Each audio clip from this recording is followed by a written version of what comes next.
can see it live? Yes, ma'am. All right. And make sure you tag everybody so we can properly share it. Yep. Okay. Let's see.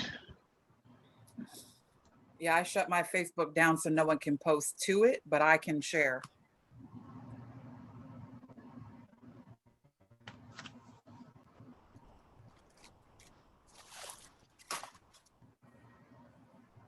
Oh, we got a full panel of men on tonight too. Uh-oh. Oh, uh-oh.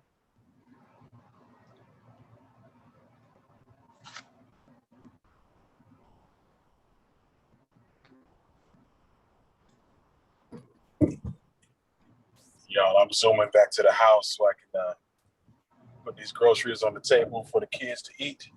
So I'm going to be off camera for a minute, but I'll be joining in as soon as I got them situated.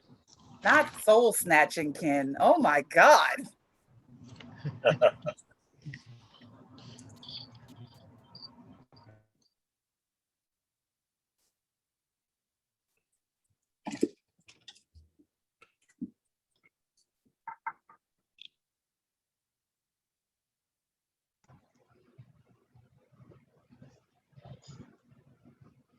Welcome, welcome, welcome to the Exploration series. Woohoo! It is that time. Tonight we have a full panel on the exploration of sexuality. Now, this is not going to be for the faint of heart. This is not, if you sensitive, this ain't your conversation. Going on and keep on where everybody else like and share, because we're going to be real. We're going to talk about the honest to God of life. We not going to play with this. Okay? So understand that from first and foremost. So tonight on this panel, we have Miss Peaches, Miss Shrondia, Mr. Julian, Mr. Mark, Miss Melody, Mr. Wendell, and Coach Flint. So we gonna get ready to enjoy the loveliness of this life. So tonight is about sexuality, and we're gonna go all through different parts of it. So the first question I'm gonna ask is, what's the definition of sexuality to you? We're not talking about go having sex with somebody, but as defining as who you are in a relationship and in a love. What is sexuality to you? We're gonna start with you, Miss Peaches, then we'll go to Sharondia, Julian, Melody, Mark, and Coach Flint, and Wendell's gonna bring up the end for us. Let's get it. Okay. I think for me, sexuality has just been about who you are as a person. To me, it's nothing that's specifically directly defined as a sexuality thing. For me, sexuality just being who you are as a person has absolutely nothing to do with your sexual desires. Is more of a sexual preference, but it's more so of who you are as a person. So who you are as a person sexually does come back and resonates and will be received by everyone else. Me being a pansexual doesn't define who I am. It's more of a preference of who I choose to be. I've always been open-minded. That has nothing to do with my personal sexuality. I've just been a person to always be open-minded to all walks of life, no matter of your personal sexual organs down at the bottom. It's just been a personal preference for me.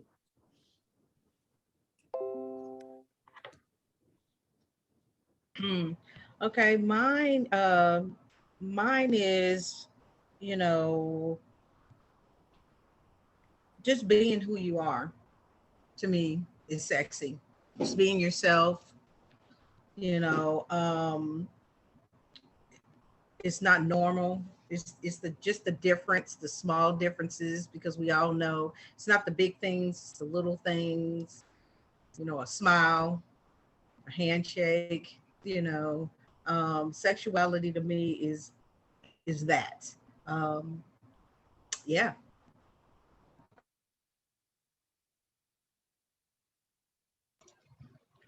Julian.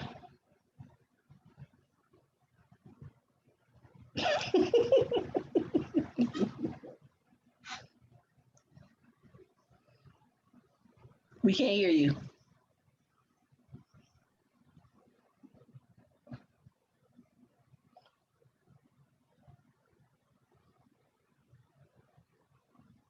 Okay. Is your audio connected, brother?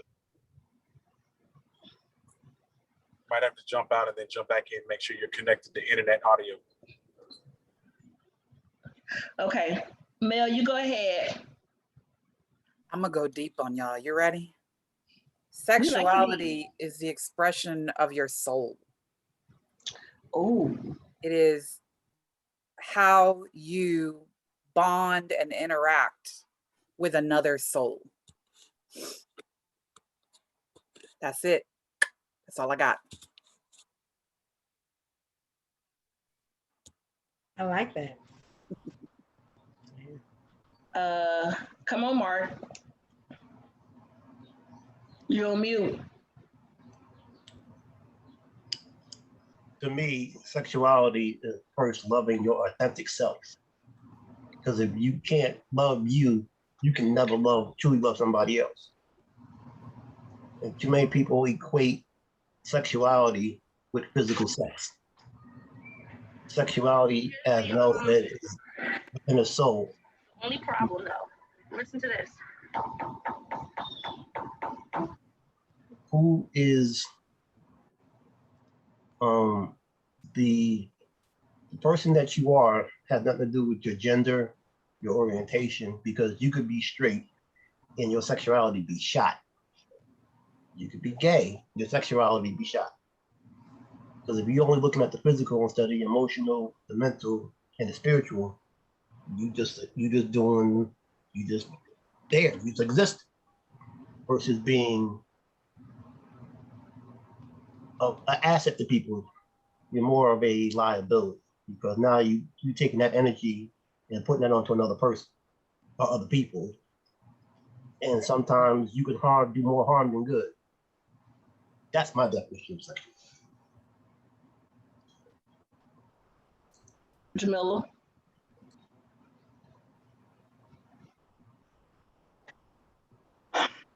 Okay. First of all, I agree with Melody 100%. It is an expression of the soul. But even deeper than that, some people are truly born that way, but some people are made that way. And when I say made that way, it is the expectations that come from the outside world and imprint themselves on who you are as a person. So for me, the key is finding out who you are authentically sexually. But it is definitely an expression of the soul. Some people are born that way. Some people are made that way. Okay, Wendell, go ahead. Okay, so for me, sexuality is about expression. It is about an expression of your authentic self as it pertains to relating to yourself and others. Yeah, everyone is right. It doesn't necessarily have to be about sex, but it does have to be about connection. Because at the end of it all, there's sensuality was how we, navigate and how we deal with the world around us. Sexuality is how we deal and connect with the people and the energies around us, and how we give expression to that desire and that action of connection and interconnectedness. So that's what I would say.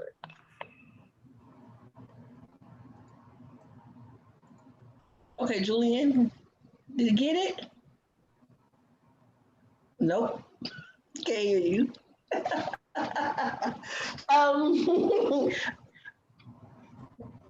So we'll come back. We'll come back. So as we jump deep into the questions and the comments and the life of what it feels like in sexuality. So my question is, do you feel like society puts a very heavy importance on sexuality more than it necessarily should in a lot of situations? How out there, how much does your sexuality or sexuality as a whole affect things that it really shouldn't have anything to do with, that really doesn't make a difference? So we're gonna start with Oh, Coach Flint. Then we're gonna hit Miss Peaches, and then Miss Shawndia, and then we're gonna hit Melody, because I know when we get to the crew, it's gonna be a good one. And Mr. Wendell, Julie. Can y'all hear me now? Yay! We got you! Yay! Yes. All right, we all cooking with grease today. So the question we're presenting is, how much does our sexuality as a whole, how much does that weigh in everyday life when it really shouldn't? How important has society made sexuality? And we're starting with Ms. Sharondia. Go ahead. I don't know what I said. Okay. Yes, actually, I do feel like society has put a lot of sex in even things that we don't consider sexy. It puts a lot of stress on people who do not conform to what we think is normal. Um, I felt that way for myself for a really long time, before I came out as bisexual. And the boxes that people try to put me in, the boxes that society tried to put me in, I tried to break out of them. And at the beginning of my journey of finding myself and my sexuality, um, it affected me because religious wise, I got told a lot. You're gonna go to hell for being this way, and I'm like, but this is the way God made me, and why would He make me this way? You know, I have three strikes. I'm Black. I'm a woman, and then sexually I identify as being bisexual, and it's like that is a lot of stress on a person. Um, I I would cry sometimes. I've watched certain, like, I remember the first time I saw a documentary that, I mean, it was so, to me, right winged, this is God's country, and oh my gosh, they kept quoting all these Bible quotes, and I just cried because I'm like, I'm confused. I finally found myself. I finally found people who were like me, and now I'm being told that because I'm being my true self, my real self, the self that I have been wanting to show everybody, I'm wrong. Or you should stuff that, they got Mormonism on me and said, stuff that way down deep inside. And don't ever bring it back up again. Oh, now go marry a man and pump out some babies. And I did that. And I was not happy. Um, and it affected my marriage. Uh, but I've come a long way since then. I'm still a student. I consider myself a long journeyed student because I love to learn. And the more I learn about who I am, the more I learn about, to me, different kinds of sexuality. I feel like that I'm really, really, truly growing. Thank you. Okay. For me, my family pretty much shunned me away because of the life I chose to live for me. Growing up in high school for me, I grew, my high school was in the latter half of the 90s. And I actually physically saw, girls on girls relationships, guys on guys relationships. So for me, I actually saw all of it as a teenager. But in the end, in the background, I was still fighting who I was.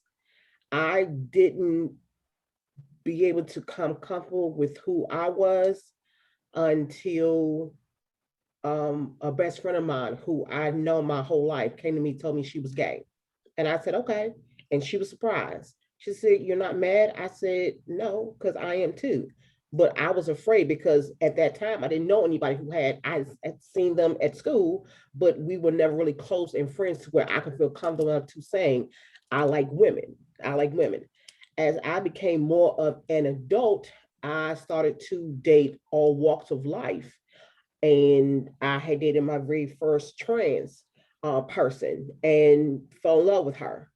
And it allowed me to further understand that I personally don't have a preference of who I choose to love, who I choose to date. I am attracted to who they are as a person, their spirit, their soul, their personality has absolutely nothing to do what they have on the bottom part. I was attracted to who they were as a person. You can have as much money as you want or great career, but be a nasty person. I love that person for who they were as a person, how they treated me for who I was, how understanding they were of me, and how I was allowed to be understanding of who they were as a person. It always has been a battle. I got shunned if people thought I was confused when I came out as being bisexual. Then when I finally realized I was in fact pansexual, people thought I was really, really confused because I could not choose who I wanted to be attracted to. I said, that's the beauty of being a pansexual person. You don't have to choose. You can love who you choose to love. So I still deal with that battle every day. People say, how are you attracted to just anybody? I'm not attracted to just anybody. It's who I choose to be attracted to, who I choose to grow a connection with and build a relationship and foundation with. Doesn't matter who their sexual orientation is, doesn't matter to me. But I still get challenged. And for me, I'm okay with that because I know how to accept people's opinion and move on and move past that person. If you're going to judge me, I choose not have you in my circle because you're not bringing any positivity to me at all. So why have you in my life?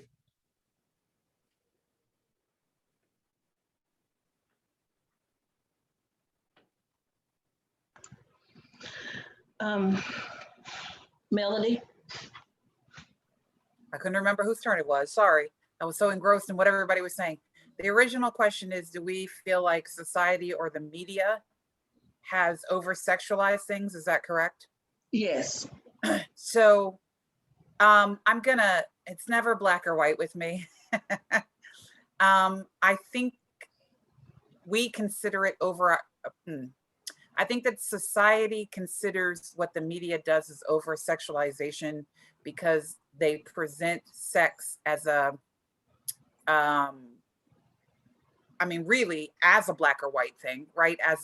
It's okay for men, but not okay for women. We shouldn't tell our children too much, if anything at all, until they reach a certain age. And we have weird names for our body parts. And, the media is starting to get on the bandwagon of, understanding that there are other ways to express your sexuality. But if you look at cultures who don't have the hangups that we have as a first world country, there's no such thing as over sexualization or under sexualization.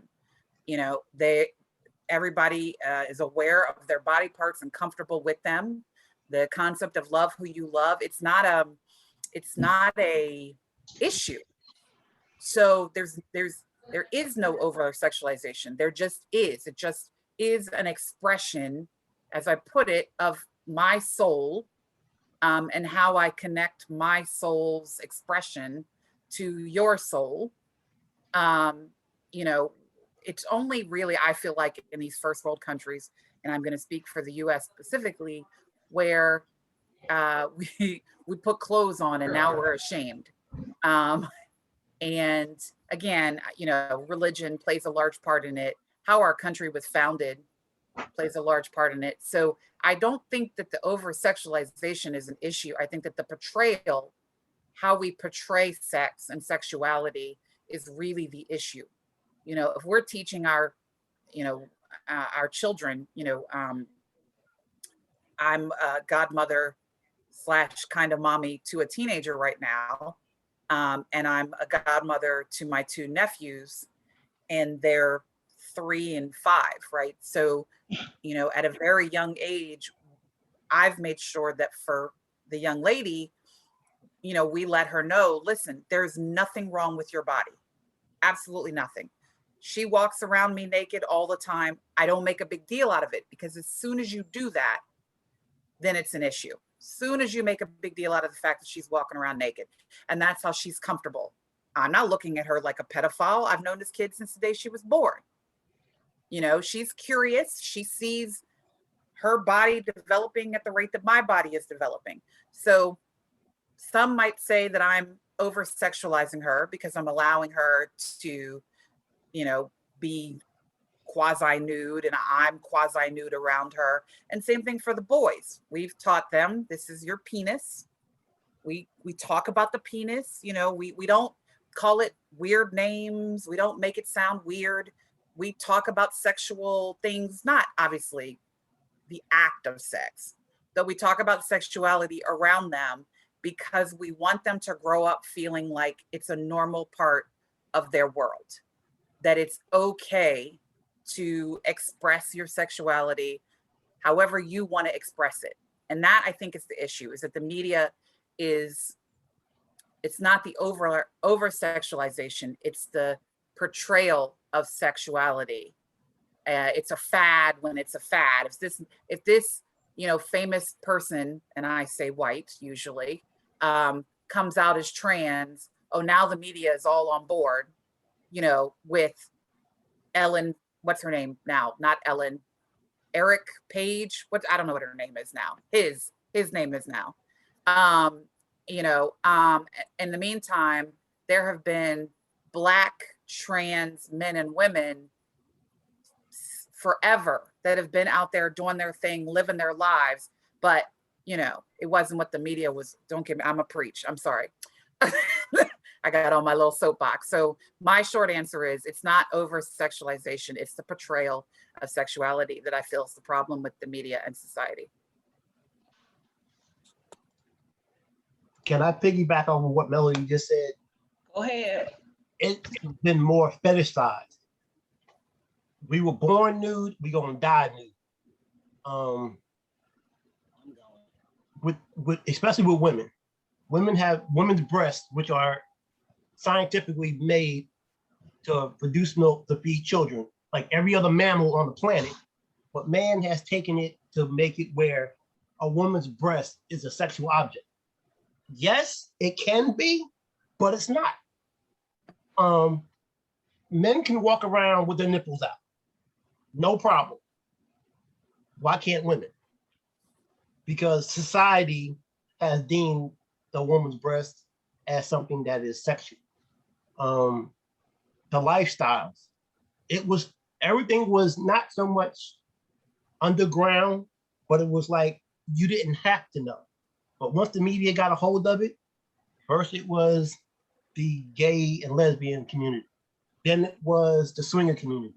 Now it's the polyamory community. Everything is being fetishized to the point where you're trying to normalize something that everybody's not going to be able to handle somebody's sexuality or their lifestyle.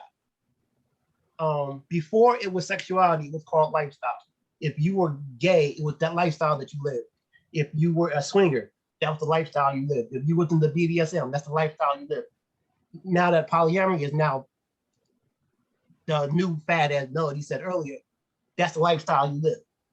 Your lifestyle is not your lifestyle, it's your life. That's who you are. That goes back to your sexuality.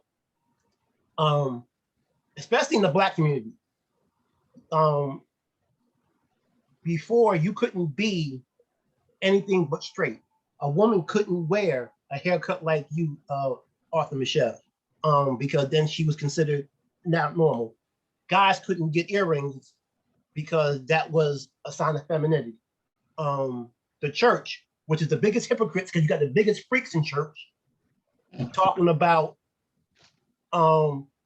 you can't be gay, but everybody know the choir director gay. You can't. They talk about homosexuality as a sin, but the pastor, the deacons, and the deaconesses all sleeping with each other. You got the Catholic Church is the biggest bunch of hypocrites. They took God's punishment to man and said men can't have sex and women can't have sex. Woman's punishment for God was to bear children. So how are you going to tell a woman not to have sex? Because when God said you got to have a child, the only way to have a child is to have sex. It's not that they can't have sex, it's that they're not supposed to enjoy it. No, they can't. Only for procreation. Oh, you mean the priests? Yeah. The priests and the nuns gave up the right to have sex. How does man overrule God's law? Because that was God's law for Adam and Eve disobeying.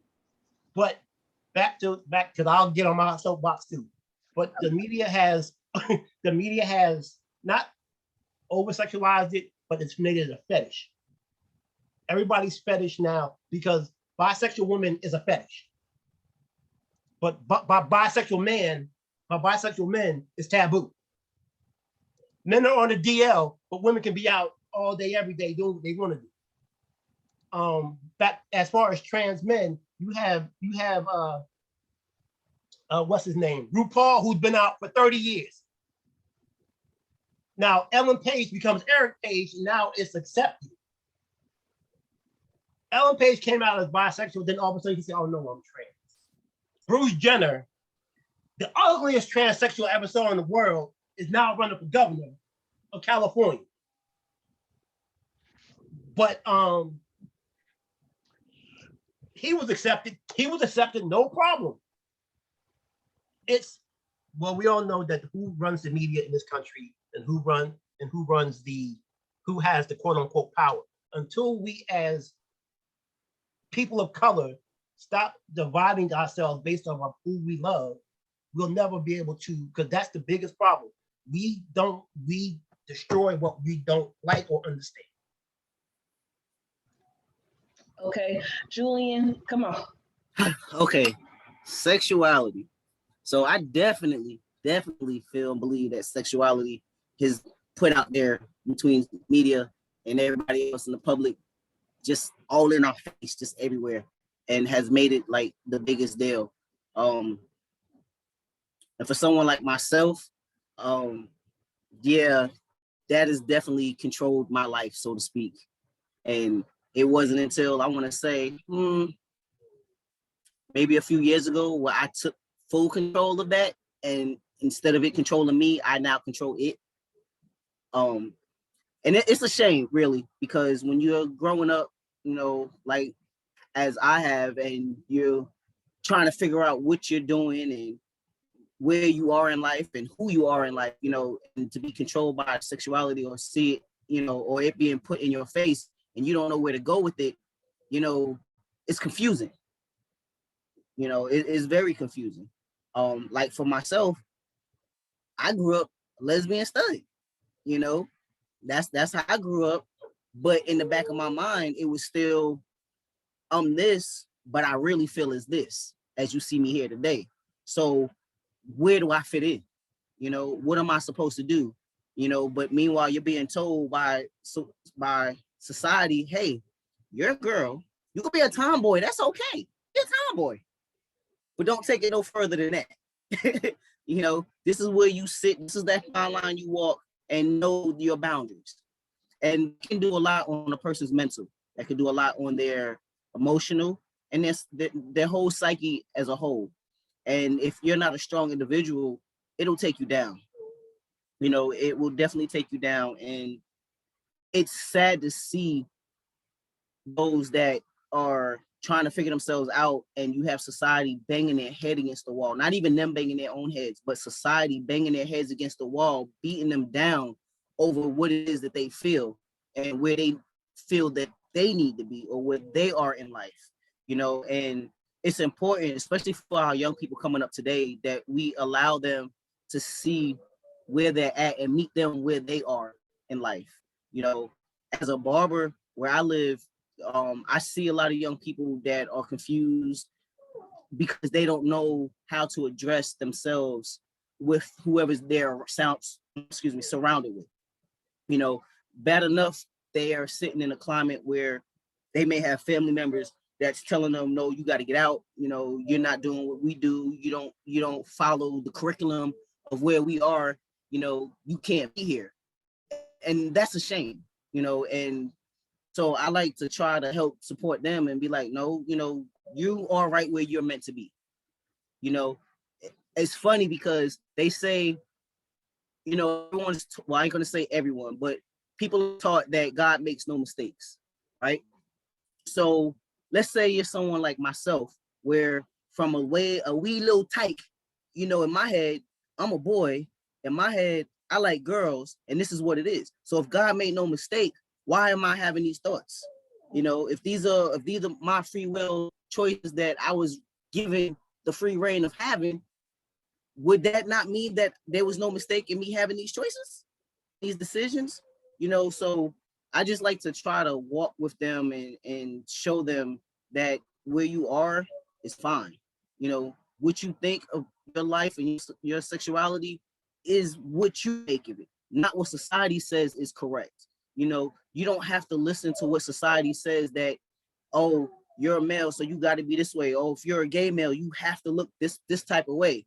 You know, you can't be a strong masculine gay male because that's not the norm, you know, or anything of that way. Or if you're a trans, you know, and you can't be a gay trans man, you know. It's so many different sticklers to what society says in so many different communities, even our community within itself, you know, that's harmful to people. And we have to get away from that and meet people where they're at and where they are and allow them to flourish in that space.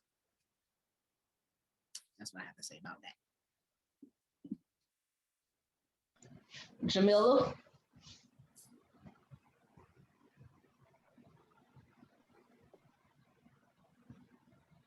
Dear mainstream society,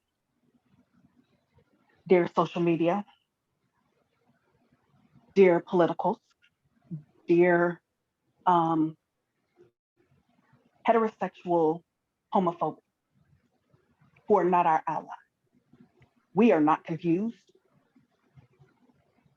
We love who we love, and it is perfectly okay. If you are not paying my bill, fuck you. That's how I feel about that. Now,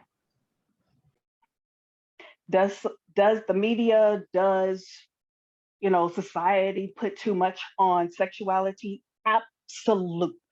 Absolutely they do. Is it getting better? Yes, because if I'm to be perfectly honest, it is because the millennials and the Gen Zers are making it that way. They recognize that the kids are like, oh, they're going to be the next people to vote. So we better like jump on board with what they think and how they feel. So let's like accept everything. I do believe even in the LGBT community, when you see media, when you see different shows and things like that, yes, there can be an overflow and influx of forcing LGBT community in shows, forcing it into movies, forcing it into topics of, you know, hot topics and things like that.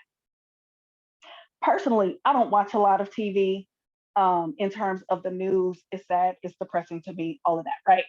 But when it comes to who I love, your thought and opinion of that is none of my business. How I love, who I love, how many I love, that's none of your business.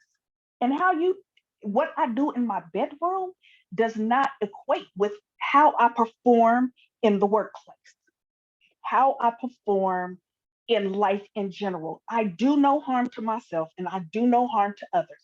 So if I'm not causing you any harm, why then are you worried about who I'm sleeping with and how I'm sleeping with them? I am a blessed individual because I was able to come out to my mother both as bisexual. I was able to come out to my mother as poly. My mother loves me for absolutely who I am. I was blessed that my children were able to come to me and say, you know what, Mom, I'm bisexual and I'm poly. And it had nothing to do, because we had this conversation, I didn't make them that way, because I have one that is very heterosexual. It had nothing to do with how I lived my life. It had everything to do with who they were, how they felt, and how they loved. At set point that we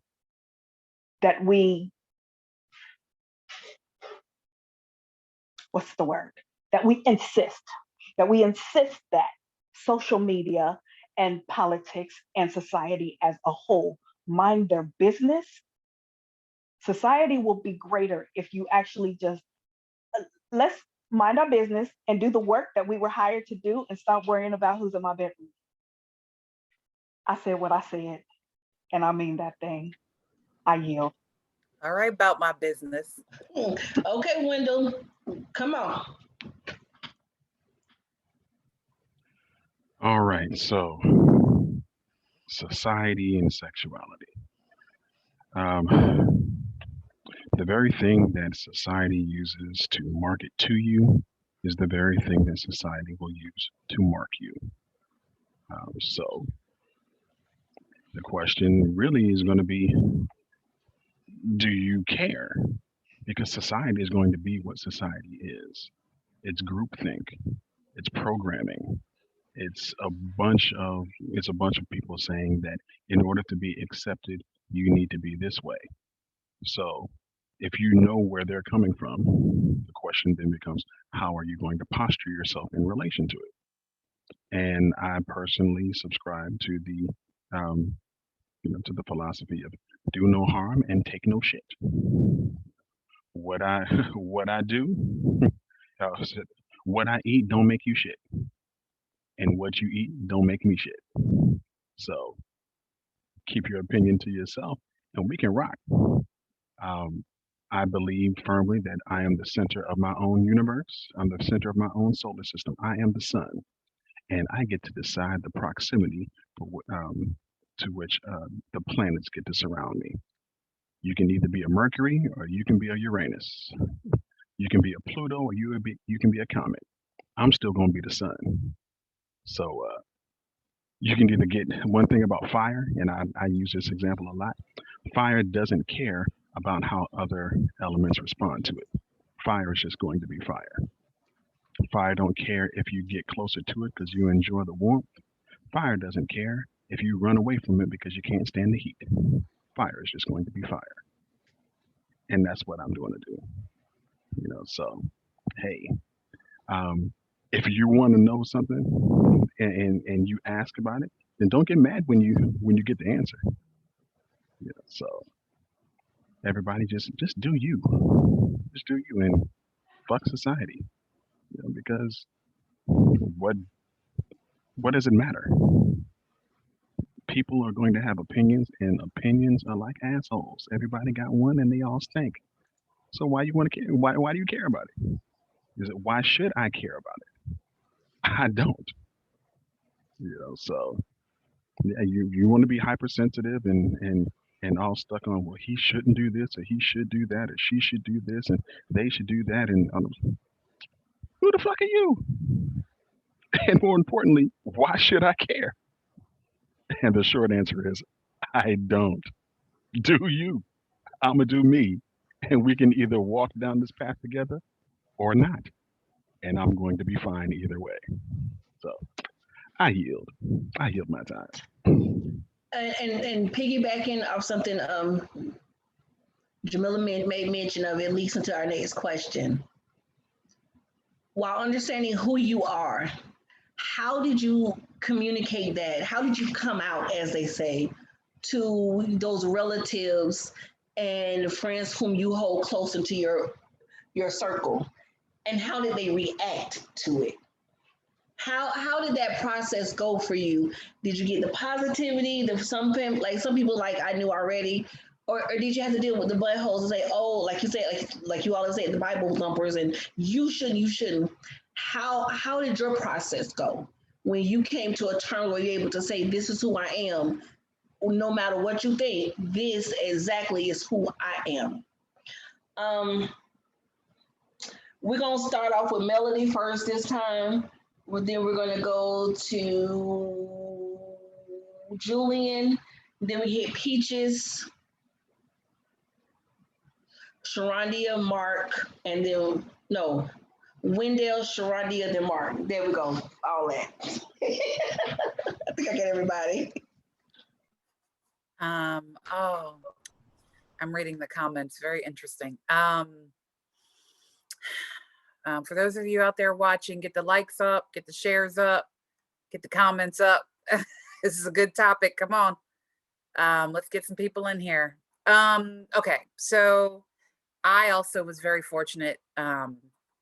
Apparently, everyone just assumed because I was and I still am a tomboy. I've never been a girly girl. Now I can rock the makeup, the dress, my sisters have seen it, the earrings, the hair. I can rock it and be comfortable and look good. But my general comfortability is what you see: t-shirt, jeans, sweatpants. That's, and, in my circle of friends growing up, that's all of our comfortability. But I also don't ascribe to the general girly things. So when I came out, my mom was like, I was wondering what took you so long. My friends were all like, yeah, we knew that. And it wasn't, as I started to ask them why, it wasn't because of, it turned out it wasn't just because of how I present to the world, but it's also because of the relationship that I had with a woman at that time. And the way that I would talk about her was the way they were used to hearing me talk about men. It was a bit confusing in the beginning for my family, I think, because I do identify as bi. I'm on the more female side of the spectrum. But I do love me a nice chocolate man. So I'm never going to go full gay. I just can't do it. But so, for me, the biggest issue is the way society sees me, not my inner circle. I don't present as feminine. So I catch flack in the bi world and the gay world. Gay women and bi women sometimes have a little trouble, not even a lot of trouble pigeonholing me. And it to their loss. But I will say that, I might not get as many, hey, I think you're beautiful from women as I would from men, because women just don't know where I fit. Because of some comments at my job, my previous employer, I started to really, if I can say this, fuck with their mind. They had a dress code. I didn't fit the dress code for women. And I was told that my dress code didn't fit the professional appearance because I didn't flaunt my blessings like the other women in the office did. So I began to fuck with their mind.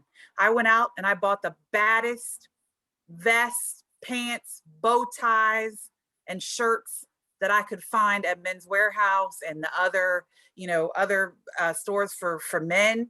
And I put my makeup on and I put my jewelry on and I had my hair fly. And I dare you, fucking pigeonhole me now, right? Because I don't fit your expectation of what a woman should look like at work. I'm gonna give it to you. I'm gonna show you I dress better than your men at work. And now say something about my professionalism, because I came in every day that we had a staff meeting, full tie, either. Most of the neckties look really much better on me than regular ties. I tie my own ties. This isn't a clip-on. I wear my vest, I wear my shirt. Y'all are in here, you know, in these short sleeve, it's hot in the summer. I'm more professional than you are. So for me, you know, it wasn't about, it's not, it's still to this day not about my family and friends accepting me. It's society trying to figure out where to pigeonhole me. And since I don't give a shit, I'm sorry for all the, since I don't care anymore. I mean, it took me time to grow into that, right? But since I really don't care, you know, where society tries to pigeonhole me, I like to fuck with them. I'm just, you can't figure me out. And I say it all the time. I say, I'm just Melody. Don't worry about what box you want to check off for me. The latest one for me, people call me STEM. But I don't agree with that box either. So, but yeah, for me, it was very easy to come out to my friends and family because when I love intensely and with my whole being. And so they could just see the way I was talking about this young lady and how much time I was spending with her. They were all like, oh, we just assumed something was going on there and was trying to figure out when you were going to tell us. So.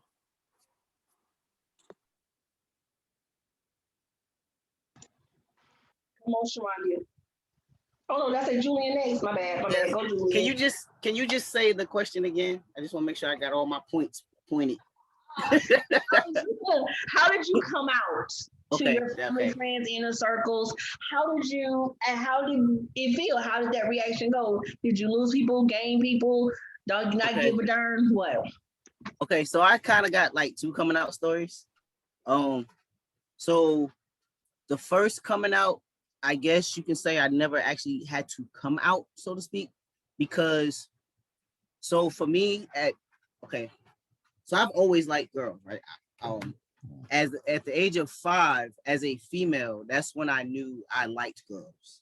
That's when it was apparent. I mean, I was slapping them on the booty. I was daring you, like the movie The Wood. I was the one making bets. Hey, go touch your butt. I give you $1. That was me. so you know, and I had the whole tomboy thing. That was me. You know, always playing with the boys. I didn't care about the girls climbing the trees and all that, but it was more than just the average typical tomboy thing, you know. So I never really had to come out because everybody around me knew that I liked girls.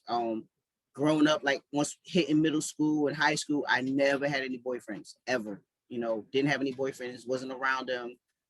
I went to the military, still didn't have them. Now, because I was in during the don't ask, don't tell era, there were a few times where I had to pretend to have a boyfriend, like going to the Marine Corps ball and stuff like that, because I was in when it was, if you was not found, you would get in trouble. Like they would try to court martial you. So I was in fear of that. But I never really had to come out as far as that is concerned. Although, in a sense, I guess you could say, in the back of my head, I was still hiding the fact that I felt that I was, you know, supposed to be born a boy and everything. I never told nobody that until verbally, other than my brother, I told my first girlfriend as an adult. I want to say probably, let me see, back in maybe 2003. And at this point, me and this young lady had been together for probably about 4 years. Then we lasted 15, but I'll never forget the day I told her, because we were discussing things and she was talking about God and things like that. And then she had asked the question, well, if we died today and met Jesus, what would be the one thing that you would have to, you know, ask forgiveness for to get into heaven? And I paused and I was like, wow, that's a hard question. And I was like, man, I ain't got anything I'd ask for. And so she was like, you wouldn't ask for forgiveness for dealing with women to get in? And I was like, no, I'm unapologetically happy to deal with women. And I was like, even if I would become the man that I want to be. And then she paused and she was like, what? And I was like, oh, yeah. So I've always felt myself to be a man, you know, and, you know, back then it was called sex change. So I was like, you know, but I knew I could never get a sex change. So, you know, I had to live with the closest thing, which was living as a stud for me. So she was like, well, if I wanted to be with a man, I'd be with a man, blah, blah, blah, blah. So but I was so far gone head over heels in love with this woman that I was decided that I need to put that back on the back burner again, never think about it again, because I didn't want to lose her, because she said she'd walk away from me. So after that, I didn't think about it again for years, as far as telling anybody or bringing it to the forefront. As far as me, and so it's living as a stud, I never lost anybody. Everybody was accepting me, because my image has always been dressing as far as male, always dressed in male clothes. Even when I was young, I told my mom when I was 11 that I wanted to wear boxers like my brothers did. And she told me she wouldn't buy none. If I wanted them, I got to pay for it for myself. Okay, cool. Say less. I got a paper route, and I've been working ever since. So, so I mean, and like you, Melody, I wore the flyest suits, shirts, ties, bow ties, tying them all because I already knew my stepdad taught me how to tie, how to do all that. So I was always in the fly gear. I did experience a job where, as a female, I went to work, got hired, and they told me that I was not dressed properly because I wasn't in a female suit or female clothes, and I got fired the next day after getting hired and working for like 2 weeks. And I didn't have any information or any knowledge then that I could have sued them for discrimination and firing me at the time. I think I was out of the Corps, so I was probably about 22 maybe. I think I had just gotten out, so I didn't know anything. Fast forward, living trans, so I'm 47. So when I was 45, I started my process. And I have lost in this time around. So in the beginning of a relationship, I met a woman, and it was right at the point in time where I was going through the process with the VA to find out if they would allow me to take to give me the hormones. I met her. I told her, hey, look, this is what I'm trying to do. And if you're rocking with me, cool. If you're not, it's okay. She told me, I've never dealt with anybody dealing, that was trans before, yada, yada, yada. So I was like, that's cool. What do you want to do? She's like, I'm gonna rock with it. So I was like, cool. If you cool, or if you feeling at any point in time that you don't want to deal with it, just let me know up front and I'll give you your walk away pass. We dealt with each other for 3 years. The closer I got into my transitioning, she started pulling back. And I never forget, it was the day we went to go do my paperwork to get my name changed. We went, it was her, myself, and my best friend, who's a female. We went to go do my name change. And as we're sitting in there, the tension is rising. I can feel the tension rising. And not understanding why, because here it is, I got a woman that says she loves me for who I am. Although up until that point, there was probably a couple of months where I could tell she was pulling back, and she would make comments that, I don't want you to have top surgery. I love your breasts. That's my favorite part of your body. Okay, but I don't like them. I want to remove them. And she had actually told me, no, you better not. I'm like, yeah, no, see, that's not how that works. But at the meeting to do my paperwork, at the end of the paperwork, I remember I had to go somewhere. So I addressed her by telling, talk to you later. I love you, everything. She didn't respond. So I felt that to be odd. A couple of hours later, she texted me and she told me that she couldn't be in a relationship no more because she didn't want to be with a man. If she wanted to stay with a man, then, she don't know, she'd leave me, go get a man. And I'm like, okay, I'm confused, but okay. And then that was that. But fast forward, I'm gonna say about 1.5 years later, that same woman has hit me back up saying how she regrets letting me go because, now she understands me and that I never changed, because I told her, look, I'm the same me. I'm the same person you met. I'm the same person you fell in love with. Only thing is different is literally the outer shell that person is in, So, and the person that I actually thought was going to give me a hard time was my mother, and she did not. And I thought she would, because she disowned me. So I guess it wasn't really coming out, but she had disowned me because I did like women. And when I have 2 children that I birthed. And at one point in time, I went through training for an electrical job, and she was supposed to keep them because I had to go away for training for 3 months. During that time period, in New York City versus here, she told them that I abandoned my children, blah, blah, blah, and got them to give her emergency full custody, taken from myself and their biological father. I didn't know this until I went to pick them up, and the sheriff showed up at my house saying I kidnapped my kids. Long story short, 4 years later, the process with New York and here, I finally get them back. I learned that she took them because basically I was living a gay lifestyle, and she felt that I had my children in mess.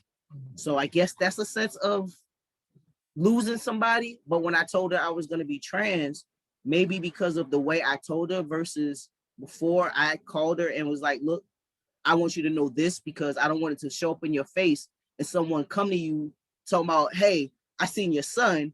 And she's like, I don't have a son. Because I didn't birth any boys. I mean, I have brothers through adoption, but she didn't birth any sons. So I didn't want her to be culture shocked.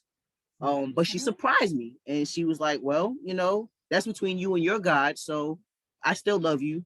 And that's the only person I've really worried about. So, but losing people, I've only lost maybe two people that I held dear to me at the time for telling them that I was that I was trans, because living as a stud, it was very apparent. There was no way to mistake that that's what I lived as, if I'm saying that correct. But yeah, that's my story. Okay, now, Sharondia. I was all up in everybody else's story. I was like, damn, that was good. How did I come out? Oh my gosh. First of all, let's go back to when I was a kid. Growing up, I seriously, and I say this with all sincerity, I did not know women could be gay. I did not know. I knew men could because I had a friend. Who was who clearly he was gay. Okay. But for myself, I knew I liked girls at around about 5 or 6. But then I realized I like boys too, like in the same exact way. So I kept that little nugget to myself for a really long time. So, I had I had certain girls that were my friend that I got really close to because I liked them like a lot. Like I wanted to be around them every chance I got. And so once I got older and realized that this could happen, I still held back because by that time I was a teenager. I ended up marrying and having 2 children with my high school sweetheart. Huh? Oh, I'm sorry. And having 2 children with my high school sweetheart. For me coming out, came out to my mother first because I said I think mama will be more understanding. So I went to my mom and I was like, Mama, I got something to tell you. And she's like, oh my Lord, what's wrong? What's wrong? I'm like, nothing. Everything's fine. I'm leaving my husband of 15 years and I'm gonna go be with women. And she went, are you sure about that? And I was like, yeah. And that was easy. And then I went with my siblings. My sister was angry. My brother, he was like, I kind of figured. And friends, I didn't lose any friends. I think I gained more friends. I had so many people like surrounding me. my circle became pretty big. And my sister, y'all, she came around. And she came around so much that she was in love with my first girlfriend and told me that she might be gay, but she was lying. Um, but she does that all the time. But just coming out, it was really rough because I was still getting to know myself. Um, and I put religion in it and was like, I'm going to go to hell for this. I'm not supposed to feel this way, but I couldn't help myself. And then I would go, oh, she's so pretty. Oh, I want to date her. Oh, hey, girl, what's your name? And but then I could turn around and do the same thing like to a guy. So, so my friends, you know, were very accepting, and even the ones that I have now, I haven't invited them to any functions. I'm not ready for that yet. It took me, I've been with my partner, his name is Timothy. I've been with him, and I told him the first night that we met. We hadn't even known each other for 3 hours. And I was like, let me tell you something about myself because I need for you to know this is important to me. And it's still a journey. It still goes in and out of how people react to me.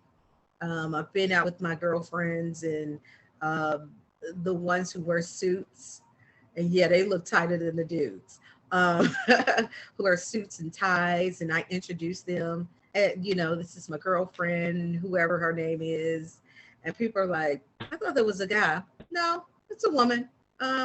But yes, I mean, if you say he, if you say, hey, dude, I don't think she'll yell and scream, you know. So, and then my friends, I was glad for the friends that I had because they asked me a lot of questions.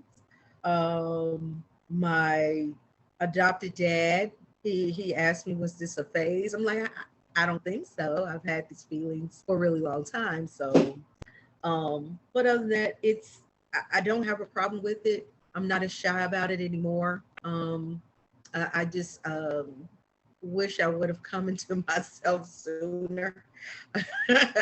But I think I'm having more fun at 49 than I was at 29. So yeah, that's my story. Thank you guys. Okay, so It's definitely better than the 20s. If I had known, do you know how many women I would have picked up in my younger days if I had known? Yes, that part. That part. It was not meant. Look, it was not meant for me to do this in my 20s. It was not meant. No.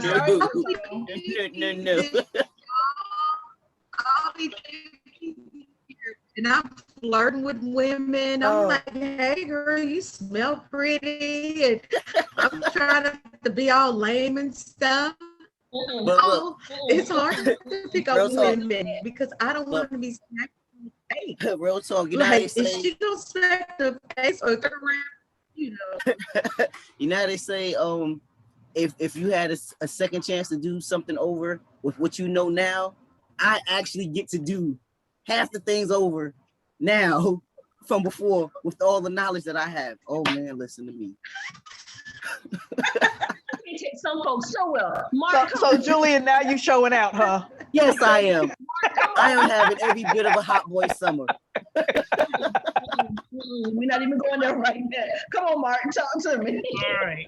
Well, my brother outed me as a swinger to my mother and father. I had did a photo shoot for an adult magazine. And my brother, because he dropped me off at the site. I said, I gotta go do this photo shoot. He thought I was lying. He found the magazine and took it to my parents. My father was like, you grown, do what you want. But of course, the mother was like, what the fuck are you doing? Why are you in an adult magazine? Blah, blah, blah, blah, blah, blah. Are you doing porn? I said, if I had the opportunity, I would. She's like, but what about your grandmother and grandfather? What about them? They don't watch the shit, so why am I worrying about it? But my baby sister, I knew was gay when she was 5 because she was stealing my clothes. I told my mother she's gonna like girls. No. I said, Mommy, she's stealing my clothes. Why does she have my clothes? And I'm 13 years older than her. So come full circle. She goes to her senior prom with a boy. She leaves, takes the pictures, but her girlfriend is waiting for her at the prom. So come to find out, I had a conversation with her. She stopped liking men because her father was beating my mother. So as Jamila said earlier, people are sometimes made because of the situations they're in. I have a cousin who is bisexual. She has 2 children. She dated the men, but then she decided she wanted to be with a woman. My grandmother, I love her to death, old school 90-year-old woman, married for 76 years, says, why does she bring women to my house? I said, why are you judging her? Well, she ain't supposed to be dating women. I said, says who? Says the woman who had 1 man in her entire life? This ain't 1935. Let her live her life. She was the same one who had a baby at 14. So she's not going to follow the rules that everybody else lives. But if you love her unconditionally, like you say you do because you're her grandmother, you won't judge her. I'm not judging. I said, yes, you are. I said, you're judging her because she living a life that you don't understand. You don't understand, but you know what a life she came from. We met her at 4. So you got to remember, her mama look how her mama met your son. He said he had some money, so she gave him a baby because thinking he was gonna do, not knowing the game. So she walks up at 4 years old. Can I see Dennis? Who you? I'm his daughter. What? But back to me being poly, I can't tell my family that I'm poly. Why? Because of the situation what I'm in. I'm dealing with a married woman, and my family wouldn't understand, even though my maternal grandmother, rest her soul, taught me how to be poly. She taught me about BDSM. She taught me about loving more than one person at one time. Miss Peaches knows, and she's a witness. My grandmother at 81 years old had her vibrator sitting on her dresser. I walked in and said, Mama, what you doing? She says, my house, I'm gonna do what the hell I want. So I learned sexuality from my grandmother. She gave me the joys of sex at 13. She said, read this book. She says, do what you want. If you ain't hurting nobody, do what you want. So I'm accepting of everybody. If like everybody's been saying, sexuality is about self. If Julian came up to me, I'm gonna use Julian, came up to me and said, hey, I find you attractive. Cool, I'm gonna get to know you as a person. Doesn't mean it's gonna be anything sexual, but I'm gonna get to know you as a person.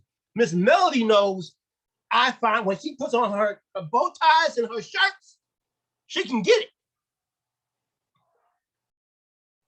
Yeah, I made her blush. But it's not about the way she dresses, it's about her personality, it's about the aura she gives. Just because she has on a bow tie and a shirt doesn't mean her heart isn't in the right place.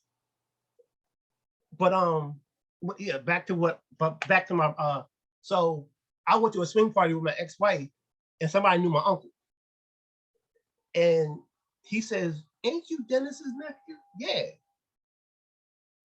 Did they know what you're doing? I said, no, because it's none of their business. But that's what we do when people are so afraid to be themselves because somebody might know somebody and they're gonna go back and run. Run and tell. Because what they're gonna do? They're gonna disown me? Okay. So guess what?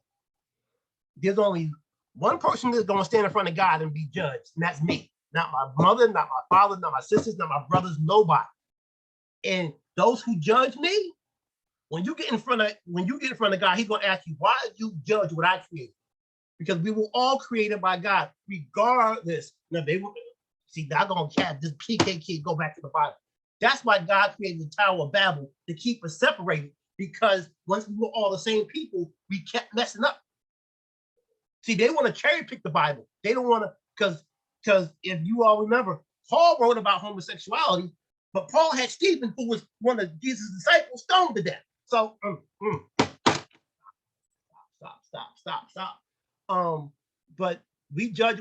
We gotta stop allowing people to dictate how we live, because I haven't been happier now since I've been with the woman I'm with, who's going on 10 years, because she accepts me for who I am and I accept her for who she is. And we both know that we are imperfectly perfect and we perfectly flawed. And if we start accepting the people's flaws and stop wanting perfection, because you can't expect perfection when you're not. So my out story is my out story.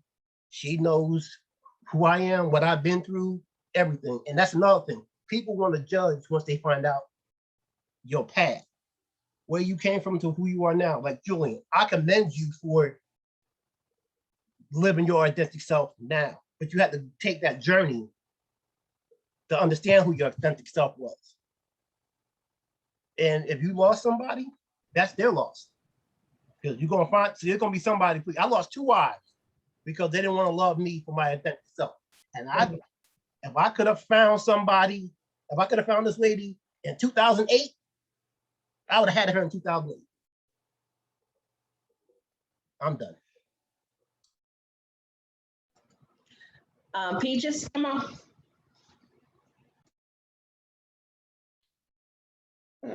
Okay. I came out initially as bisexual to my best friend. I think I was about 16 when I came out and told her I was. I came out to my parents was after my first marriage. After I divorced my first marriage, I told my parents. I got a mixed reaction. But it's a reaction I knew I was going to have. My dad asked me one question: are you happy? I said, yes. He said, are you living your life to what you desire to yourself, to make your life better and to also consider your children? I said, yes. He said, as long as you are living your life to the best of your ability and you're making yourself happy with your children who you're raising in mind, I have no problem with that. My mother, on the other hand, I don't want to say she shunned me, but she was, in her mind, disappointed because I was not living the life that my family as a whole, all my aunts' expectations of it was. That is their choice. I got shunned by all of my aunts when I came out as poly, having both a husband and a boyfriend. I had an aunt tell me if I hurt my husband, and I had to sit and think about it. I said, I have 6 aunts, yet none of them can hold on to a man, but you're judging me because I have 2? Don't worry, I'll wait. So I have learned to live in my truth and be happy with who I am. Maybe about 3 or 4 years ago, my daughter came out as being bisexual. And it's not that I didn't know it. My household had turned into a safe haven for all of my kids' friends, whether they were gay, bisexual, pansexual, transgender. They all seemed to flock to our house because they felt safe in our home, to where they felt they could be who they were without, and then knowing that they have to go home and how who they are, they knew they could come to our home and be themselves. and they love, and they still come to the house now, stop by, say hi, see how we're doing, checking in with us. So they all become like my kids. So they come all the time, hey, Miss Peaches, how you doing? But it's a sense of pride that I have because I knew growing up was a struggle for me. I had friends who were gay, who were bisexual, and who turn out now are pansexual. And they had a rough time just like I did. But I had to realize I will always love my family. What I've learned to do is love my family from afar so they can live their life how they see fit, and I can live mine. If you bring no positivity within my circle, then you can't be in my circle. You are my family. I love you to death, but I have learned to love you from afar. If they call and say they need something, if I can do it, I will. If I can't, I can't. And I have learned to understand to say the word no. That has become a huge word for me. I just turned 40 last month. And as I was getting to that point, me saying no meant no in a positive way for me, as in, no, I'm not going to allow you to step on me any longer. No, I'm not going to allow you to use my sexuality as a way of justifying your own hidden issues that you have. I'm not going to accept it nor tolerate anymore in my life. That's what I have decided to do for myself, for me, but also for the ones that come after me, the generation that comes after me.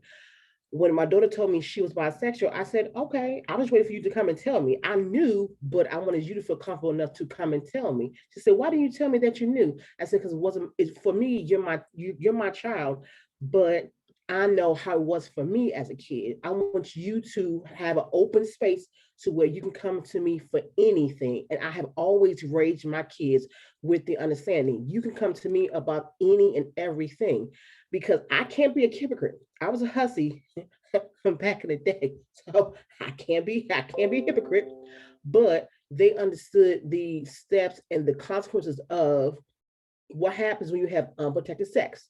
What happens when you decide to venture into adult decisions that you yourself as a child cannot do. These are the consequences of your actions, of what happens. You being coming out as being bisexual has no consequence for you when it comes to me, your mother. You have to understand what you're going to endure in the society. But you have to do one and two things. One, stand in your truth, know who you are, accept who you are, and only accept those that choose to accept you wholeheartedly, not with stipulations, with conditions, completely. That's it. And I yield.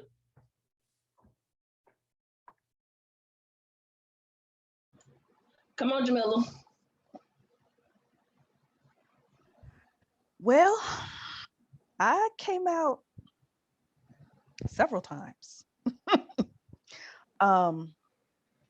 When I say that some people were born within the LGBT community, some people were made that way. I was made that way.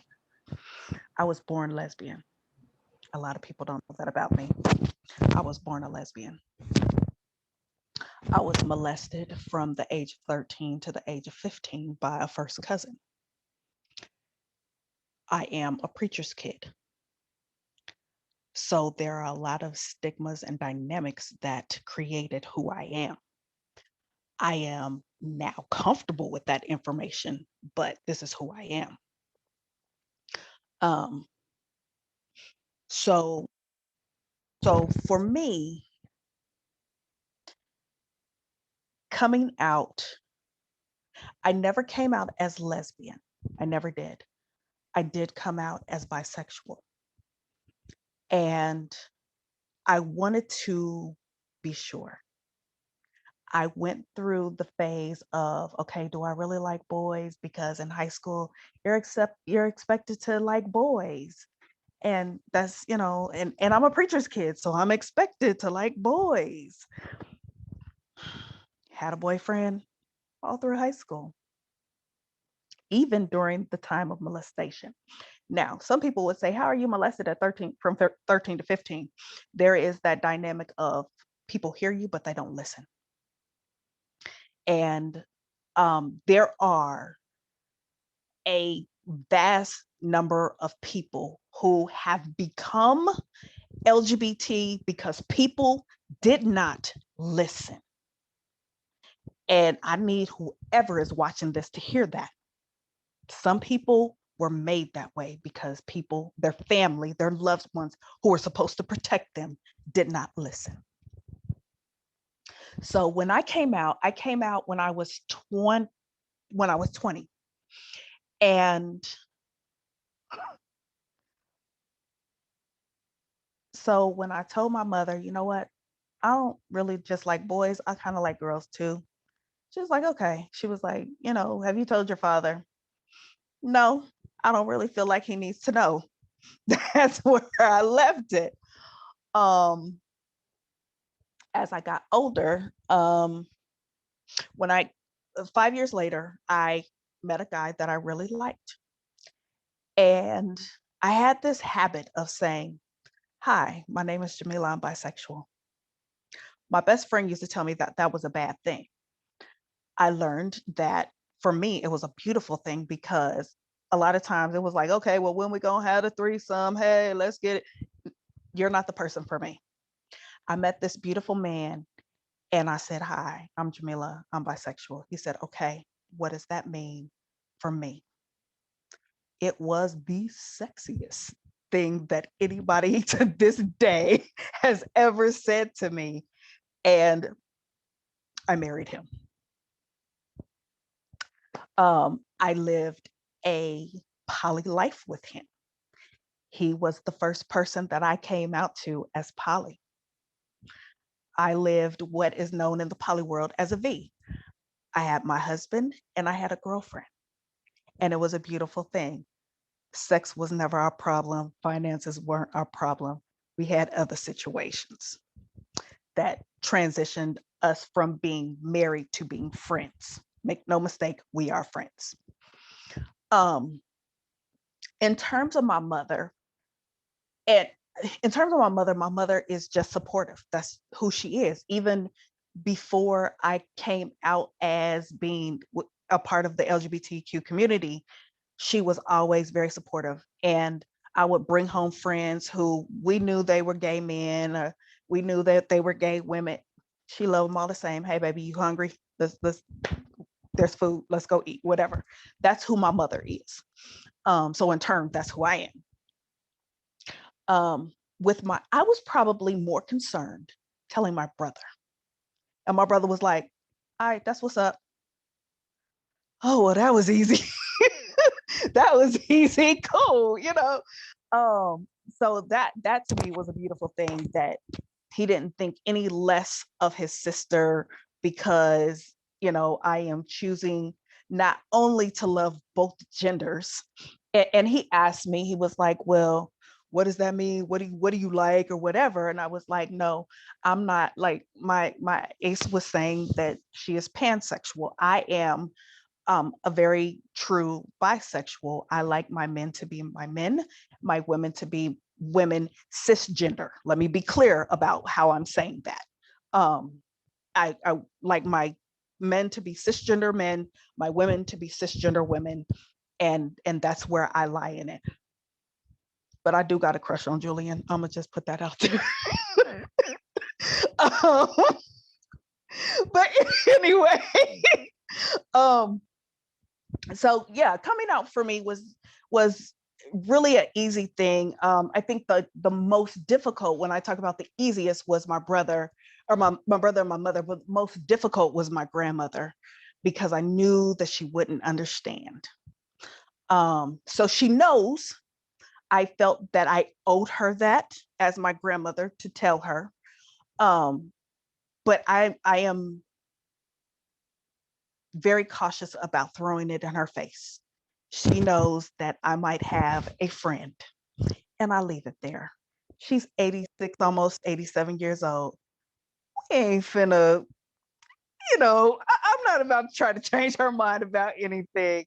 I'm gonna let it be the friend. And I understand it because of the stories of old. You know how you hear that Uncle so and so is special, and somebody got a little sugar in their shoes, and so I understand where she comes from. So when I say I owed her that to be able to firmly stand and walk in my truth about who I was and who I am, it's okay. But you know, she never has to worry about whether or not I am flaunting that in her face. As for friends, yes, I've lost some friends. I have been told that I was confused, and I have cursed some people out for that statement. I am not confused. I know who I am. I know whose I am, and he still loves me. Um, so that was my coming out, on several different levels, on several different occasions. And I love the fact that I'm able to walk in my truth, both as a bisexual woman and as someone who lives a poly love style. So that's me. I yield. Okay, Wendell. You may not All right. have. Well, first, let me state from the outstart that I have not come out to anyone as anything. I'm just doing me. But for the people whose opinion matters to me, and oftentimes that depends on the day. Um, if they want to know, I'll tell them. But for the purposes of this conversation, I am coming out to the world that I am indeed heterosexual. Okay, there you have it. I am a heterosexual man. Um, I was born. I was born this way, um, and I accept myself, and I love myself, and We still love you, hopefully, Wendell. thank you. We still If love you you. love me, I love you back. I And if love you, that Meta changes the Boom. nature of our relationship, thank you, Meta Bay. Um, yeah, if that changes the nature of our association, then so be it. I'm still going to be fire. You just don't need to be that close. Um, let's see. Yes. Now, um, I will also state that I am polyamorous. Now, that is something that um, I have not stated to anybody else, other than my former spouse and one other friend that I have, simply because, um, again, it was something about myself that for the longest time I didn't know how to describe, but it was just um, something that was in me. And, sometimes we suppress things of ourselves, parts of ourselves, in order to be acceptable to others until it is no longer palatable, tenable, or acceptable personally to do. And when I came to that realization, then I was able to verbalize it. And it was one of those things that did unfortunately contribute to the end of my marriage, but it got me my friend. You know, I went from having a spouse to having a friend, and unfortunately, or maybe fortunately, that's what needed to happen. Um, as far as anybody else goes, again, hey everybody, my name is Wendell.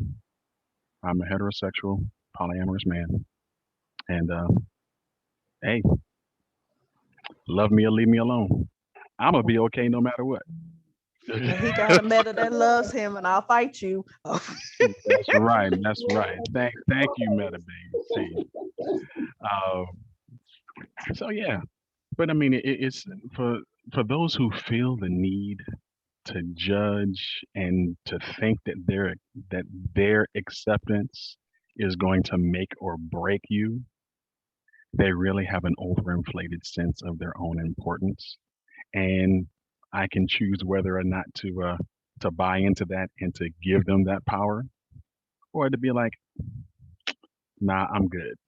You know, you can stay over there. I like to say, if you take a look back over here, way back over there is where you go with that bullshit. So Um, and there you have it. So, all right, Michelle, I yield my time. Okay. I love y'all. Y'all give me life. So on this next journey, because we've talked about what we've I got a experienced. question. I got a question, Uh-huh. Miss Michelle.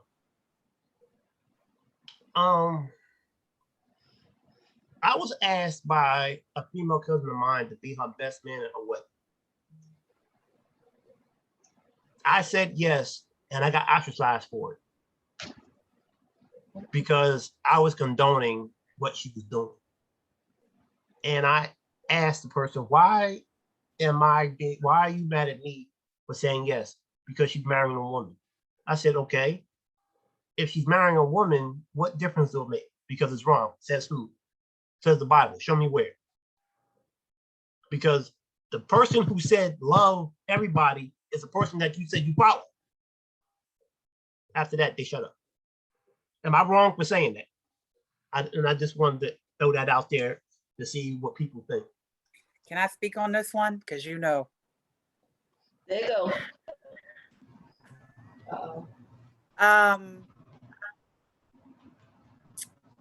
I think no one's ever come and said I've offended them, but I'm sure I've offended quite a few people when I talk about church and religion on here, because nothing will fuck up your life more than church. I grew up in church my entire life, just like every other Black person that you know.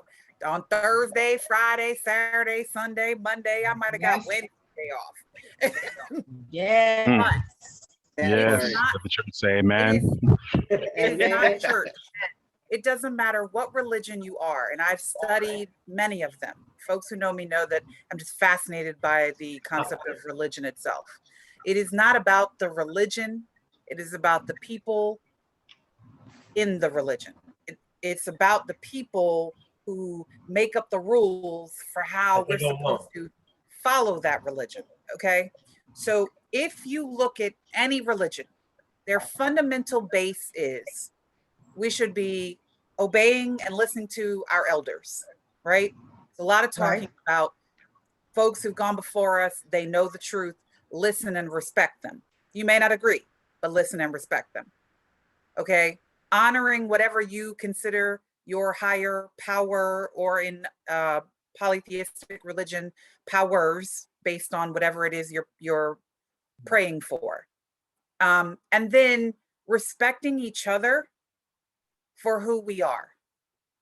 It's not, I don't know of a single religion out there that in its fundamental beingness, right? What it started as is about judging people based on your own beliefs.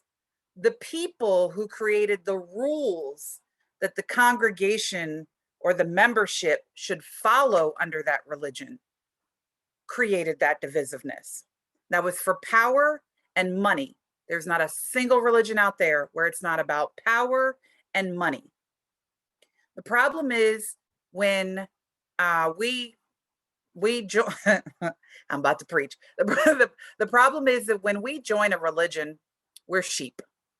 Yep. Many of us don't do the research. We don't look into what it is that we believe in. We don't look into the history of that religion, that church, that congregation, down to the person who's on that pulpit preaching to you.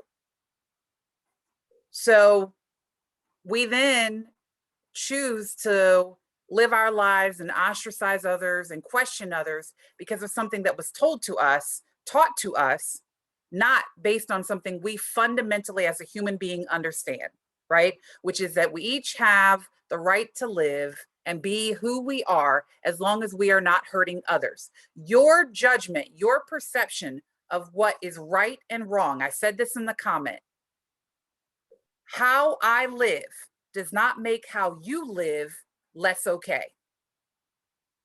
And that is a fundamental issue that I feel like is the issue with religion and church for many, many years. And when it comes to Christianity, you know, it's the church I grew up in, so I know a little bit more about it than I might other religions.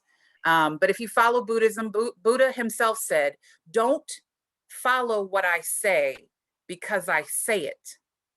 Learn it, research it, live it yourself, and then make your own decision, right? I grew up a Christian. The only commandments that Jesus Christ ever gave his followers was obey the Lord your God with all your heart, mind, body, and soul, and love your neighbor as yourself. That's it. Those are if you go look, those are the 2 commandments that Jesus gave when people asked him what they had to do. That whole believing in him and all of that, that came later. That came later. So whenever someone comes to me with religion, Mark, as the reason for their judgment, the first thing I say to them is, based on what I've read in your Bible, you are not supposed to judge me. 1. Judge not yet be judged. Oh, I light them up too. It's just it gets to the point where you tell people, you ask people, why are you judging me? Because they don't know. No, they do know. They do know. It's Like you because said, of what, because they've been brainwashed to say you got to go out there and minister to people to get them to come to church. yes. The devil knows church too because he was an angel. So Right. he knows the Bible just as well as we do. And God gave us what's called free will. If he knows what we're going to do before we do it, we have the choice to do it or not. If it's like you said, if it's going to hurt somebody, we're not supposed to do it. If it's not going to hurt somebody, what's wrong with it? If I don't go and kill somebody today, but I tell them don't walk across the street, that's different from saying you can't love who you love. You walking across the street with cars coming may get you killed. You loving another woman is not going to get you killed. So you have to look at it, you know, in this country, our predominant religion is Christianity. So I'm going to speak from that perspective. Right. When you read the Bible and it talks about sexuality, when you look in the Old Testament, the things that supposedly, you know, God rained down fire and hailstorm for, right? Everyone goes to Sodom and Gomorrah. But if you actually go and read the history of Sodom and Gomorrah and you read the original text about what was going on, it was not, I know, Coach Jay. I know. It was not about homosexuality. It was about pedophilia. lawlessness. It wasn't even about pedophilia, because remember, in the Old Testament, even in the New Testament, grown men could marry these young little girls. True.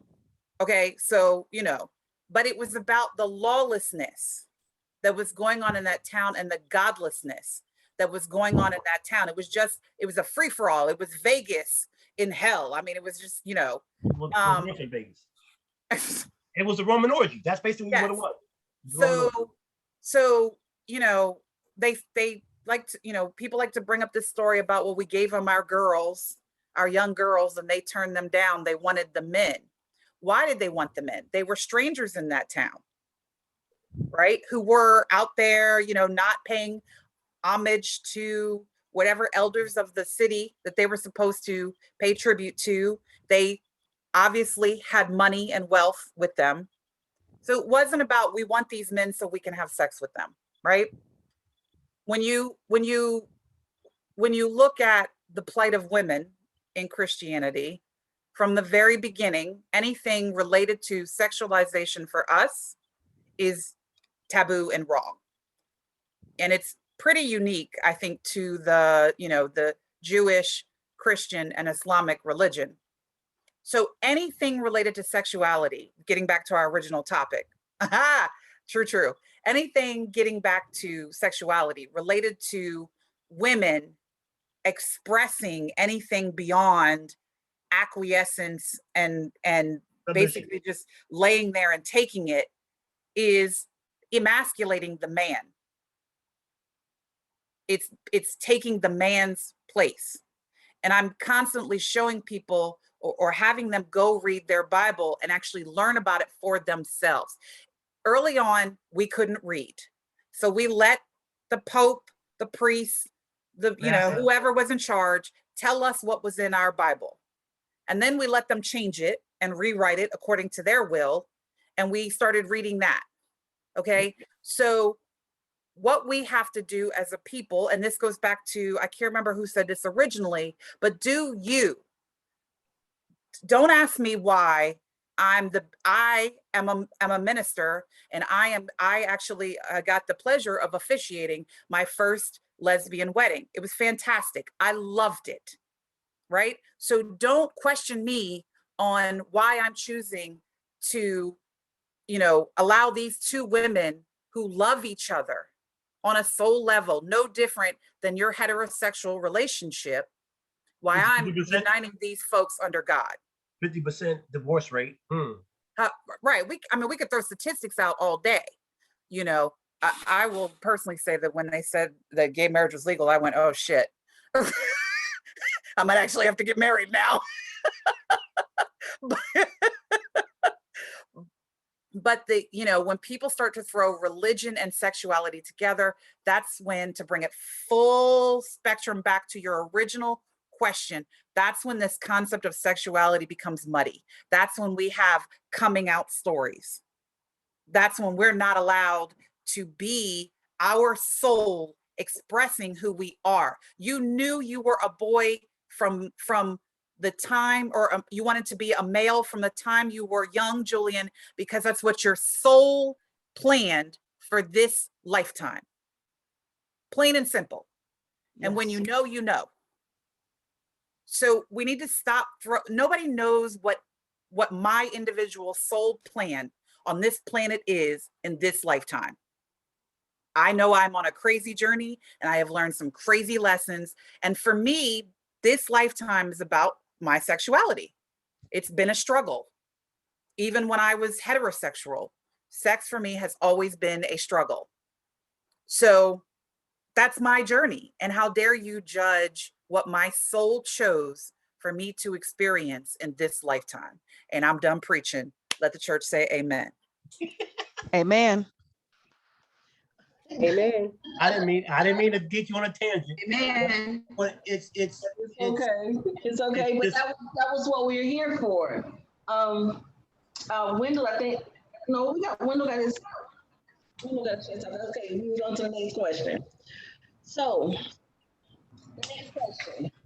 As we're talking about everything in the LGBT community and outside, and we look at the differences that are going on even in today's age, with this new generation of I really don't give a damn what y'all think. Let's call it what it is. That's what these new the millennials, Gen Z, I don't give a damn. How has their impact rolled uphill in this situation? How has it that what they're doing made our journey in this easier or harder? How has putting it on TV, what impact has it had to us with this next generation? How are we teaching them about how they teaching us about what they're living through and what we're learning about what we need to teach them? Go ahead, and Peaches. Peaches, you're going to start us off on this one. Then we're going to go to Coach Flint. Then we're going to do Julian, then Sharonda, then Mel, then Wendell. Why you keep got me going last? Because you and Wendell going to bring you it home. have a whole lot to say. Because you have a whole lot to say. So therefore, that's why you're going last. That's why you're going last. That's exactly why you're going last. You have a whole lot to say. No, I put the ones who I put I Larry, the one, because y'all are going to bring it. Because when y'all get it, y'all going to ask that question. It's going to spark a whole new conversation. Go ahead, Peaches. Okay, so like I said, my daughter came out as bisexual, and all of her friends, high school kids, they came and flocked here. I think what this generation is showing the world is that we are going to be who we are, damn what you're going to say, as you already just said. But I think it's a little bit different from when people came out from my generation, 80s babies generation. When we came out to those we knew we could trust. For this current generation, they come out not giving a damn of how they come out who they come out to. You like it, you love it. If you don't, go to hell. A lot of people have mixed emotion when it comes to it. Um, I don't want to say that that's something that we can learn from this upcoming generation, because I have not seen anything yet that we can learn from this upcoming generation. But the sense of their security, or I don't know if it's their security or their boldness of not caring of how they come out, who they come out to. I'm not sure if it's one of the two, but I know this generation says, hey, this is who I am, take it or leave it. And if they have loved ones that choose to shun them, they are fine with that, because they actually have used social media as a platform to come out and say who they are. I am pansexual, I am trans, I am bisexual, I am gay, I am lesbian. And they get support. They get negative support, but you're going to get negative support whether it's publicized or if it's around your blood relatives. So you're going to always have that yay or nay because of it. It's as long as you stand in your personal truth, whether you're old school or you're this millennium generation, it really does not matter. I will say the new generation, like I said, they more so are more open with who they are and are less caring about who they affect. Old school people tend to have some sense of some sincerity of who they choose to come to, what reaction they are going to get. But in the end, as long as you're living in your truth, I think it's just going to be more so of, do you accept who you are? It's not about if somebody else accepts you. The people who you end up being involved with, they have to know who you are, period, because you can't take away their right to say yay or nay as far as if they choose to do with you or not. But again, it's more so as long as you live in your truth, you can say what you choose. And I yield.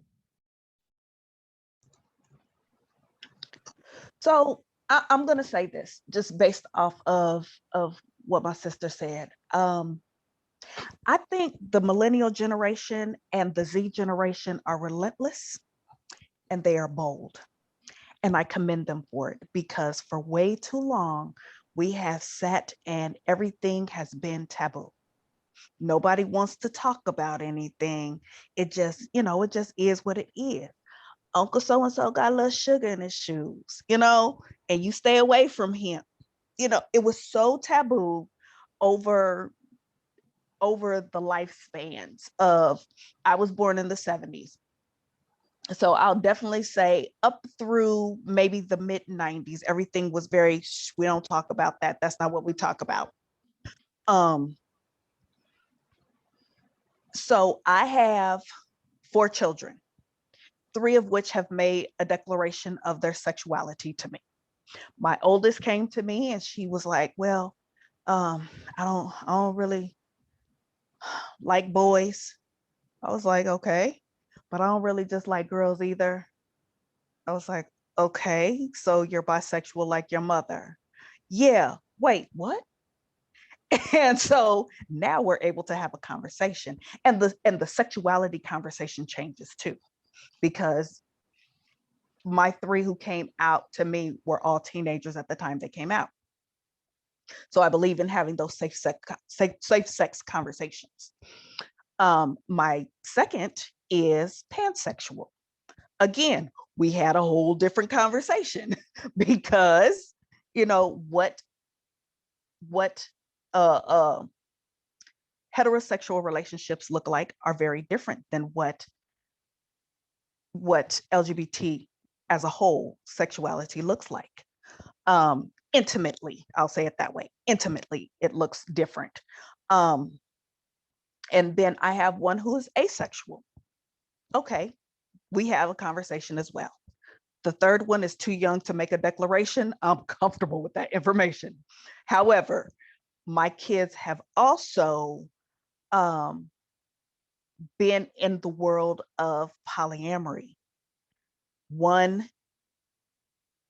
is poly, definitely. One is trying to figure out who they are, and one is very monogamous.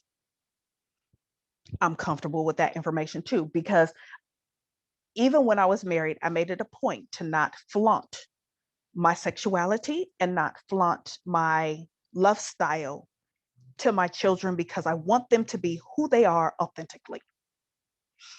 At said point that you don't allow them to be who they are authentically, now you got all the assholes in your family talking about, well, you know, her mama gay too anyway. So they are who they are because they live that way, because they love that way, because that is who they are at the very core of their soul. And I think that's beautiful. But when I say that they are relentless and bold, it was so important to me that they learned that they were willing to be open respectfully. The problem that I have with millennials and with the Z generation is that their respect level, they just chuck that shit through the window. And, you know, that's where it was. No, let's bring it back. And we have respectful, responsible conversations about who we are in our sexuality. I don't need to hear who you having sex with. I don't want to know any more than you want to know who I'm having sex with. But like, for instance, my oldest daughter just met my partner this weekend. She told me what she thought, how she felt, and it was a beautiful experience. But at the same time, like I said, she doesn't need to know what's going on in the bedroom. That's not her business, you know. And so when you talk about this next generation, it is about, you can learn their boldness, you can learn how they walk in their truth. Because as the older generations, we didn't always do that. We haven't always done that. And they can learn the respect level of how to do that. There is a way to live in your truth, to walk in your truth, and still be respectful and responsible. I don't necessarily need to hear from one of my children, I'm gay and I don't give a damn how you feel about it. Hey, mom, I'm gay. This is who I am. Now, let me make a choice as to whether or not I can accept that information or reject that information, no matter how it hurts, because this is the one thing that I've learned. When you put other people in your love style, in your lifestyle, you have now offered them the opportunity to have an opinion. When you offer somebody to have an opinion, now you have to take whatever information they give you, you have to take it. It really is as simple as that. Okay, I don't like the fact that you're gay. Okay, now what are you, as an individual who gave them that information, how are you going to allow them to have power over your life? As a bisexual, polyamorous Black woman, I choose to not give anybody that power in my life. I get to choose who I love. I get to choose how I love. And everybody else, as long as you're not paying my bills, I ain't answering to you. I'm just not. So that for me, but I will be honest, being able to be in that space, I learned from my kids, because they are that millennial and that Z generation. And I was like, wait a minute, if they can walk so bold, I bet you I can too. And I got a whole lot of sass, and I'm in my, you know, my little fucking 40 stage. Yeah, whatever. but I learned that from my kids in terms of being relentless and being bold and walking in my truth. So when you talk about the LGBTQ community, that is a huge thing. Now, I will say this before I yield. Do I think that sometimes it is chucked and thrown in everybody's face? Not necessarily intentionally, sometimes. I think sometimes there can be an overflux of Everybody's show has to have a representation of the LGBTQ community. Everybody's show has to have a representation of different dynamics of race culture. Everybody, sometimes that's just not a thing. I promise you, it within the LGBT community, we can create our own shows.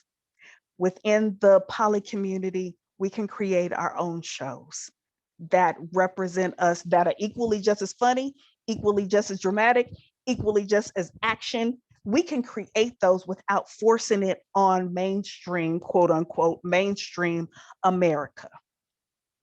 And I've also had that conversation with my children, and they get it. They get why I feel like, so I don't want anybody to feel like, I don't want my 87-year-old grandmother to feel like she got to watch something that is LGBTQ all the time. That's not part of her lifestyle and her generation. So it is something that is being forced on her. That's not comfortable. You don't want to be forced to be heterosexual. Don't force her to be in the gay world. I yield. Sharondia.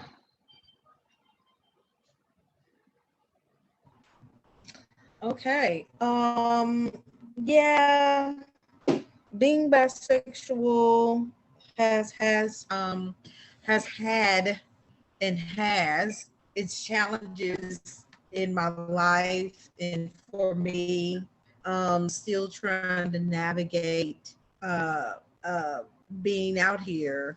I have two children, and my son, who I don't see very often as much as I want to, he's heterosexual. But my daughter, I believe that when she came out as poly, I mean, not poly, but bisexual herself, I think she thought that was going to impress me. And I went, I'm already here. Welcome, you know. But she has a different lifestyle than I do. And I've learned a lot from this younger generation. I be quiet and I listen. And I think it's easier for them to talk to me because I look their age until they hear me speak. And then there's like asking my daughter, who is this? And my daughter's like, that's my mama. And they were like, oh, because they've been saying all kinds of stuff to me. But I'm like, I'm with it. Like, what else we gonna talk about? It's easy because I've always been able to be myself, especially around my children. I've always told them, never let anybody, put you in these boxes. As a woman, you're supposed to act this way and do these things. And as far as your sexuality goes, you don't walk up on somebody, you let them come to you. No, if you want it, go get it. you know and I think it's hard because people think it's a game. They think it's a game. This is not a game. This is like real life. This is people's lives and feelings. um I've had the introductions of, hi, my name is Sharondia and I'm a bisexual. Oh yeah, we gonna have a threesome. Oh no, you are out. Next. Because we are not gonna play these kinds of games. Or even having a friend to tell me, well, maybe I should just introduce Polly to my relationship. And I'm like, no, you can't just do that willy-nilly. Like, I said, this is not a game. You can't cut that off, because if you both are cut on at the same time and y'all having fun with whomever, and then that person is like, well, you know what, I don't like this anymore, let's stop. Somebody is going to be like, no, I'm going to keep going because I really like doing this. And then next thing you know, you're out of a relationship because you didn't want to stop, but that person did. So this is not a game. This is real life. I'm gonna keep saying that because that's how I feel about it. It's impacted my life because it took me a long time to get to where I am. It took me an even longer time to find the right person to accept me for me, for my flaws, my changings and everything. And uh I'm with a heterosexual man, and it's weird, it's weird for him sometimes. Um but I love it because he asks questions. Um it's impacted excuse me, it has impacted his life because he's become more aware. We are both still learning like pronouns of people, trying not to, purposely insult anyone over how they identify, no matter what that is. Um, but it's been more easy than it has been hard. People are more, once they know, that part of you, you're, I've had some really interesting conversations with people about, well, how, how to navigate this and navigate that. But I always tell them it's how you and your partner or partners, how you guys want to go about this, and how it's going to impact your life and impact other people's lives as well. um, and I yield.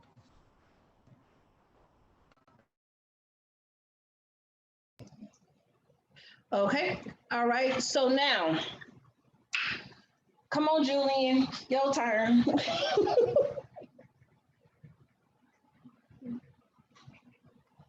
Okay. So the millennials and the Z's and them. Um, Definitely different, and I definitely think it's easier for them. Um, like my daughter as well. She came to me and told me she's bisexual. Well, after I already knew that was the case. um, but it was made a lot easier for her. You know, as Coach said, that growing up from the 70s, and a lot of the shh, don't say nothing, hush hush, mum's the word, what stays here type of deal, you know, and then getting older, and then getting to their generation, they're bold with the we ain't our grandparents type move, they're here for it, they're loud, they're boisterous, and they're ready to make that move, whichever way that may be, and unapologetically. And I think that because of that, that definitely makes it stronger for them. Um, and I know, like for my case, given an open platform and the ability for my daughter to be able to come to me, to tell me even that this was her situation and making it apparent, that opens up doors, for many of the conversation. Um, because like for example, she's the life that she's seen that was presented to her, you know was also, a poly type lifestyle, and um and the relationships that she's seen myself being. So it wasn't a case where things were flaunted in her face to be like, bam, this is in your face, because I also was a firm believer of, what I do behind my doors isn't something that needs to be in your face, you know. Um, but it's still being open and understood that, I am this way, which was allowed her to be able to walk in her truth. And I think with the kids nowadays, when it comes to them being able to walk in their truth, ideally, it's a big step that they can take and make, and very unapologetically being able to say, hey, this is who I am. Now, also, I believe, at times they do it a little brash, and, you know, and that tends to sometimes come off the wrong way, or I don't even want to say the wrong way, but because they come off in that brash mannerism, it can be looked at as, different ways that could be negative or whatever. But still, in fact, that conversation can be open and have many doors to be open with them. I also have a rapport with a lot of the younger folk, and they feel a lot free to come to me for a lot of different things because I can meet them on a level where they're at, and they feel comfortable, talking with me and being around me with these types of things and these issues, because I make it easy for them. And I think that is very trying and what's needed for this generation. Just being able to understand what it is that they're going through, where it is that they're coming from, and seeing, that sexuality and what their needs may be, and put on the forefront, that's a lot. And I appreciate them being able to open up and come out. Because whereas me personally, maybe I was never truly in the closet and stuff like that. But when you have others that may have been, and they see this younger generation, that does help give them the push to be able to walk in their truth, and opens up and sheds light on them. And that's where, the generations, they can meet in the middle and come to light and come to terms with each other. And one is helping the other, that hand in hand unity type of deal. And I think it's amazing, actually, just to see things like that pondering and coming out to light, so I don't know, just being able to open the door and see what's going on with it is amazing. Yeah, I think that's all. Okay. Did I miss my turn? It's on you, right on time. Come on, Mel. I gotta say, I'm 42 now, and I'm learning because the younger generation is the generation on TV. They're the ones on YouTube. They're the ones on Facebook Live, and in the media, having not afraid to have these conversations. And some of them are conversations I didn't even know existed, right? So, growing up, I knew gay, lesbian, and straight. I didn't know anything about being bi. And then, when I figured that out, then I met people and in all of these different walks of, types of relationships. And the younger generation to me is more patient in explaining. They're so like, they know who they are. They already have, a lot of these definitions worked out, the boxes ticked off, or they've just created a whole new box. And they don't get offended, or at least let me just say the younger generation that I'm exposed to. They don't get offended if I come correctly and am curious and I'm asking them, I'm with you. I don't need to know what you're doing behind closed doors. I don't want to know. That's too much for me.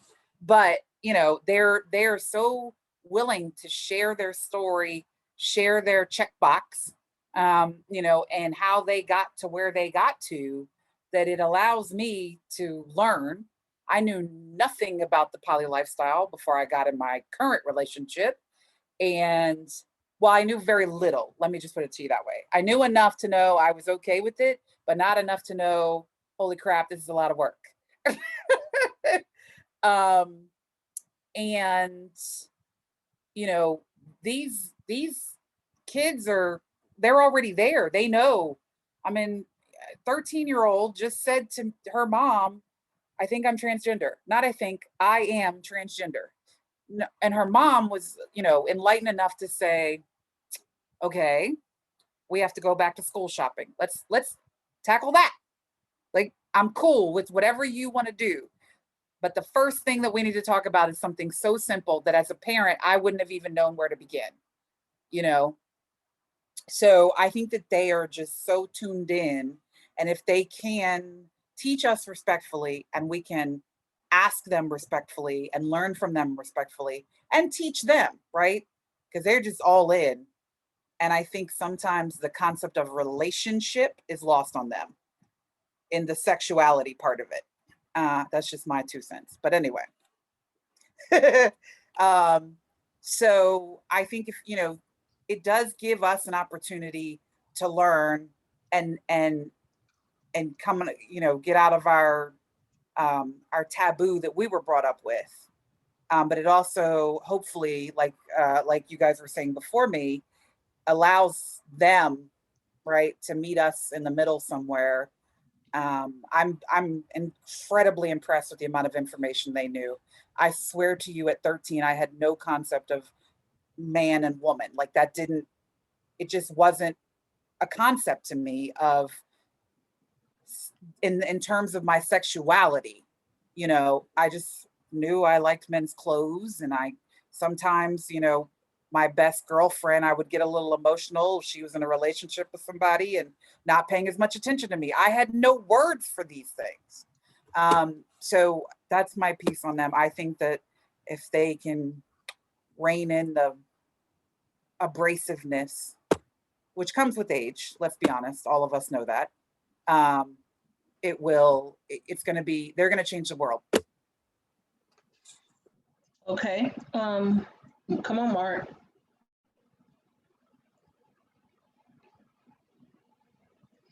You just muted your.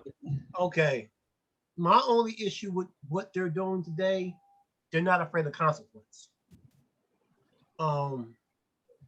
With every action, there is a reaction, whether negative or positive, if everybody's the same. Yes, are they more open than we were when we were kids? Yeah. But times are different and times were different. Their abrasiveness comes with a lack of respect. And not saying that all of them are like that, but it's not just in the LGBT community. It's also in the straight community. I'm a black man, and I just want to kick a kid in his ass when I see his drawers. And then when you got the girls doing it, it's even worse. So them being able to express themselves, yes, but there's a time and a place for everything. You being LGBT has nothing to do with how you conduct yourself in the street. Because you walk down the street, I walk down the street, the first thing they see is a black man. They don't know if I'm straight, they don't know if I'm gay, they don't know if I'm bisexual, they don't know anything. All they see is a black man. And yes, is it right for everybody to love everybody? Yes. As Jamila was saying earlier, it's being bombarded on us in media. Why? As Wendell said earlier, it's selling. Sex sells. You got a song called "Wet Hot Pussy." Nothing wrong with the song, but back in the day, you would only hear that song in the club. You wouldn't hear it on mainstream radio. And if they did play it, they bleeped it out, so you really didn't want to listen to it on the radio to begin with. These kids don't take the time, and I try to tell them, take the time to think. You gotta play chess, not checkers, because your opponent's gonna think 2 steps ahead of you. So if you are acting out, just trying to get it out there, yeah, I'm gay and I'm proud, nothing wrong with that. But the ones before you had to suffer. Stonewall. I'm from up there in New Jersey, close to New York. They got their asses kicked for coming out to be gay. Black people got their asses kicked for the right for you to walk down the street with your ass showing. If you to understand the present, you got to understand the past if you want to change the future. And then people from the older generations have to understand that you have paved the way for them to change the world. So you have to as somebody said, bridge the gap. You can't always be mad at them for the way they did it. People, when you were a kid, they were mad at you.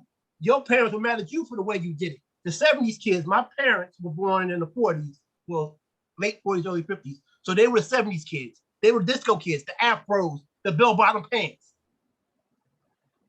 My grandfather dressed them up in suits every day. But he had to understand they had to grow. You know, lifestyles change. People don't get married today because why get married? It's only a piece of paper. The piece of paper doesn't mean I love you. It's a contract. And that, just like I tell people, the same way you sign that divorce decree, that same ink can go on wait, reverse that. The same way you put that ink on the marriage certificate, you can put it on a divorce decree just as fast. They don't understand and a lot of them don't understand what real love is. That's another thing about sexuality. They attach, oh, a man, and no disrespect to the woman who's getting beaten, they said this, but if a man beats you to the point where you gotta go love a woman, are you loving yourself? Because what that man did to you, a woman could do the same thing and vice versa. And you gotta love you. That's why I always say you gotta love your authentic self before you can love anybody else. And these kids today, yeah, they love themselves, but sometimes they love themselves to a fault where they think they shit don't stink, they invincible, and they not going, and there's no consequence and no reaction for their actions. You know, but that goes back to the parents. You can't be your kid's friend. You can listen to them and have a relationship with them, but they can't be your equal. And a lot of parents have their kids as their equal, and then then they like, well, fuck, I can do what I want because my mother ain't gonna do nothing. Mama out there beating somebody's ass because they trying to help me from getting hit by a car. There still has to be a balance in what's the word I'm looking for? Somebody help me with the word. The balance of power. Somebody has to always be. I'm missing the word. Whatever, but which box they wanted to side with, we could make an incredible change. If you look at when revolution and change happens in this world, and that's across the entire world, you look at when India gained its freedom from Europe, when South Africa gained its freedom from Europe, when Haiti gained its freedom. But I mean, you know, I could go on. You look at when the gay community, when the Stonewall riots happened, when the civil rights movement happened here, we weren't all in our little boxes. It was for a common greater good. And while that did, you know, in terms of the civil rights movement, it meant that certain Black women weren't allowed to, you know, be leaders. It still was about moving the whole concept of my skin color doesn't matter forward. So it's just once we get that freedom, we forget that we got it together, and we go back to our little silos and we start picking on each other. Now it's about, you know, I've been reading a lot about Gandhi lately, so I keep going back to that. But, you know, now it's no longer about we are Indians freeing ourselves from Europe and the empire. Now we're Shiites and Muslims. And that's really, you know, we need to break apart. We just got our freedom. We did it together, but now we're going to pick at each other. Okay, I'm saying my last piece. Sorry, I'm on a time clock. Most lesbian women will not date me because I am bisexual, but I am monogamous. They don't even give me a chance to say that. I don't get a chance to say I'm monogamous and I don't switch back and forth. Like, it's not like I'm dating men and women at the same time. I'm either dating women or I'm dating men. And then I get in whatever relationship I'm in, and that's the one I'm in. And that's because we're too busy checking off boxes in our community. Why does it have to be the bisexual fight and the transgender fight at the same time that we were fighting for equality in terms of, my medical rights as a woman marrying a woman, as a woman married to a woman who wants to adopt? Why weren't we fighting that same fight for people who are transgender, for the surgery and the hormones and the therapy to be included in their medical insurance?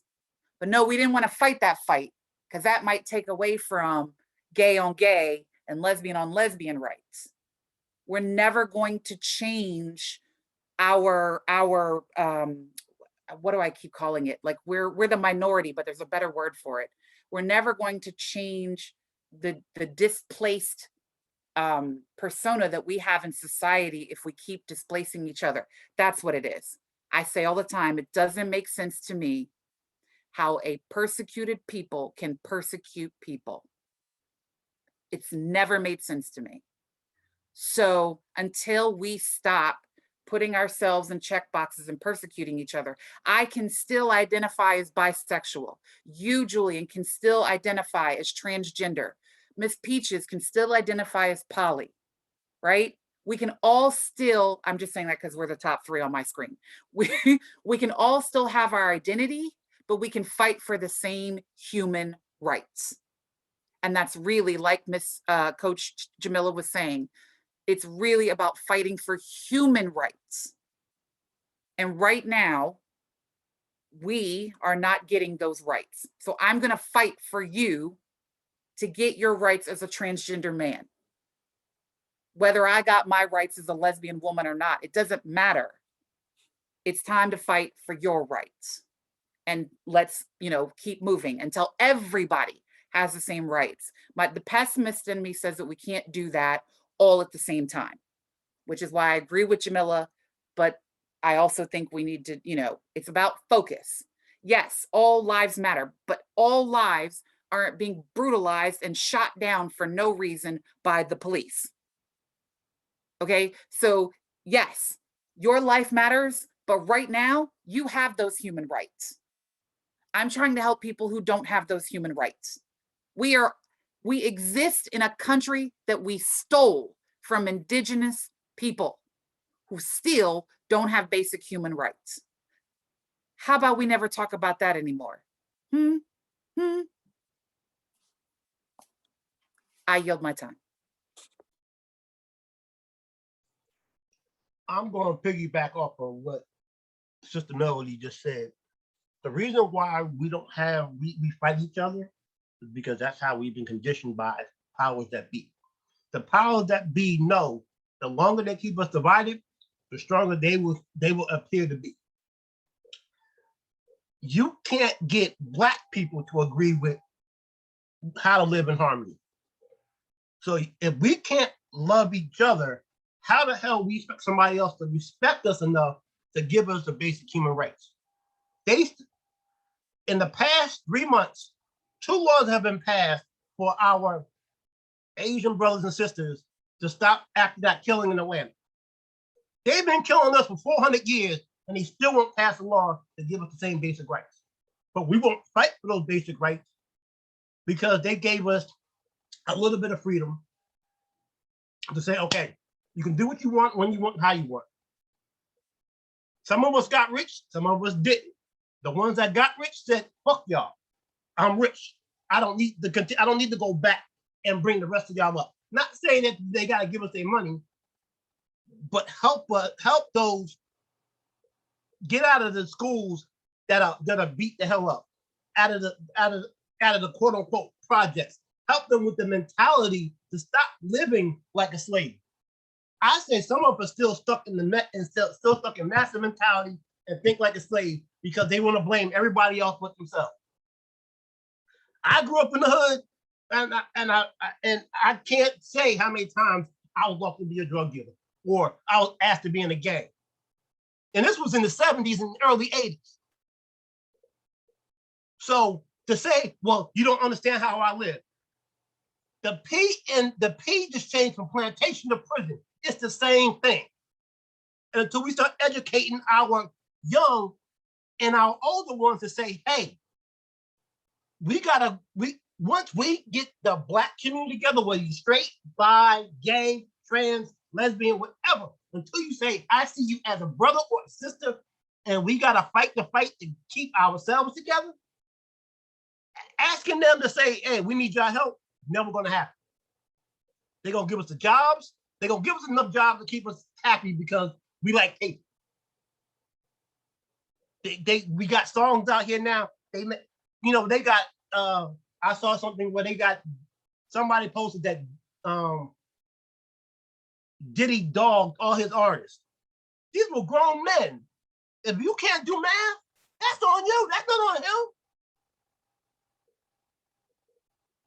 If you dumb enough not to read your contract or know how to read your contract before you sign it, that's not on anybody else but yourself.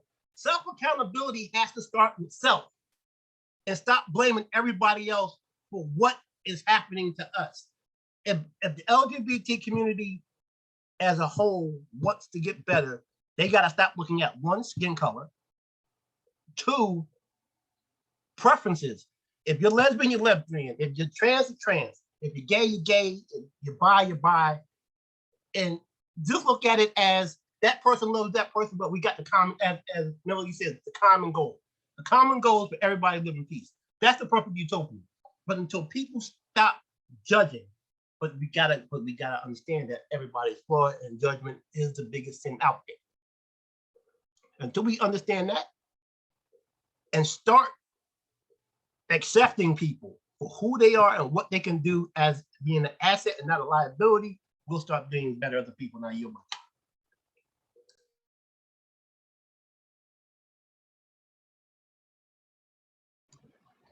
Come on, Julian. I need you to repeat the question again, please. Come on, Julian. It's easy to get caught up. Because I do too. So we're on this question, oh Lord. How did I phrase it? How can we get to a point wherein within the community that we stop fighting and become one and exert our power as a unit? LGBT, it shouldn't matter which part of it. If we're going to be a part of the community, how do we get to that point where we exert our power as a community, as a unified community? Is that possible? This is a question I've been asking myself. So like everyone's been saying, basically, first of all, we got to come together and understand that we are one. Yes, we all have differences as far as what the letters are, but we are one and the same.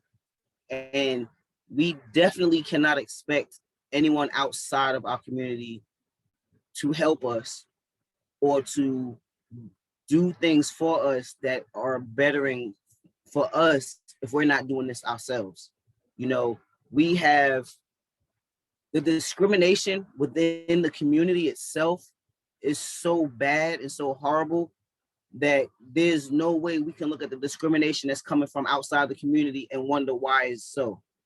Like when you look at how the community overhaul looks down on trans, or when you look at how the community looks down on studs that like other studs, or when you look at how the community looks down on masculine gay men that are feminine but without looking it, you know, we there's no way that we can expect anyone to have respect for us or want to help us or better us if we can't do it ourselves. We have to stop discriminating on ourselves. We have to come together, stop fighting with each other, stop thinking that the only community, like we look at a lot of people within the community look at it as it's not LGBTQ and them, it's just L or it's just GB.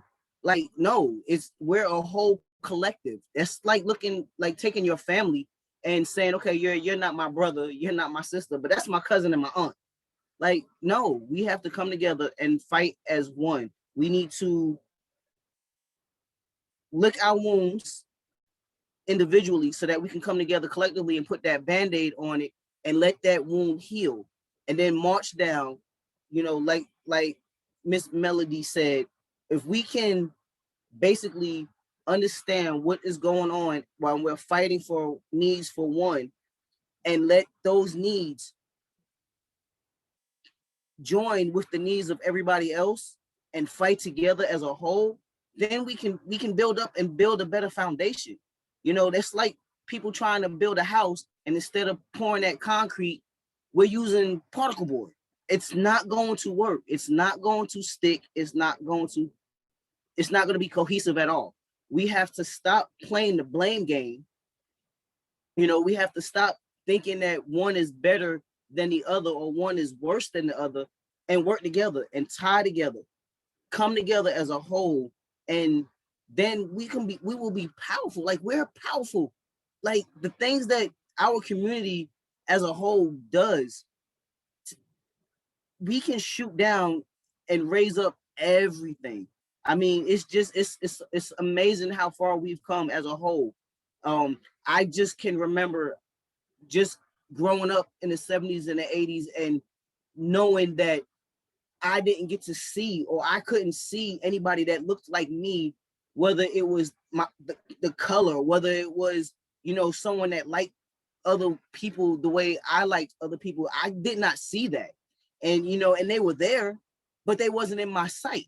Whereas now I can see it. I mean, my kids can see it, and it's there as a blueprint, if you will, so that the next generations coming up have something to see, that, what, I can be open, I can do this, I can make my way and not have to worry about somebody shooting me down because I have this community behind us. But we're not going to get there if we can't come together cohesively and stand behind each other one by one to make that stick. I'm going to use the movie preference, like in Planet of the Apes: broken together apart, we weak together strong. We got to come together and be strong, and then we can knock it out the park. I mean, we can take this ball and just make that home run and get that grand slam if we just come together and stop being ignorant, because that's what it is. It's a bunch of ignorance because people don't want to come together because they don't like this and they don't like that because of whatever reason that they have within the community. You need to put that shit down, pick it up together, and be a force that can be reckoned with by consolidating with each other. And then, we're just a force to be reckoned with. All right. Sharondia.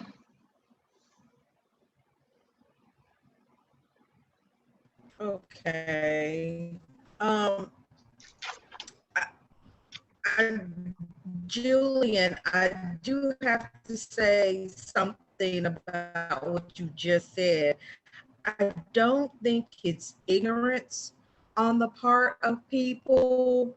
I think it's lack of information. We have become one as a people. We just look dysfunctional.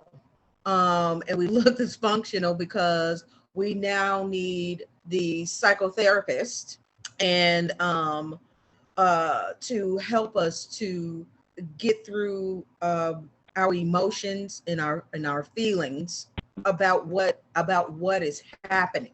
A lot of the stuff that we are going through, it stems from us being enslaved. That is in our DNA about how we function,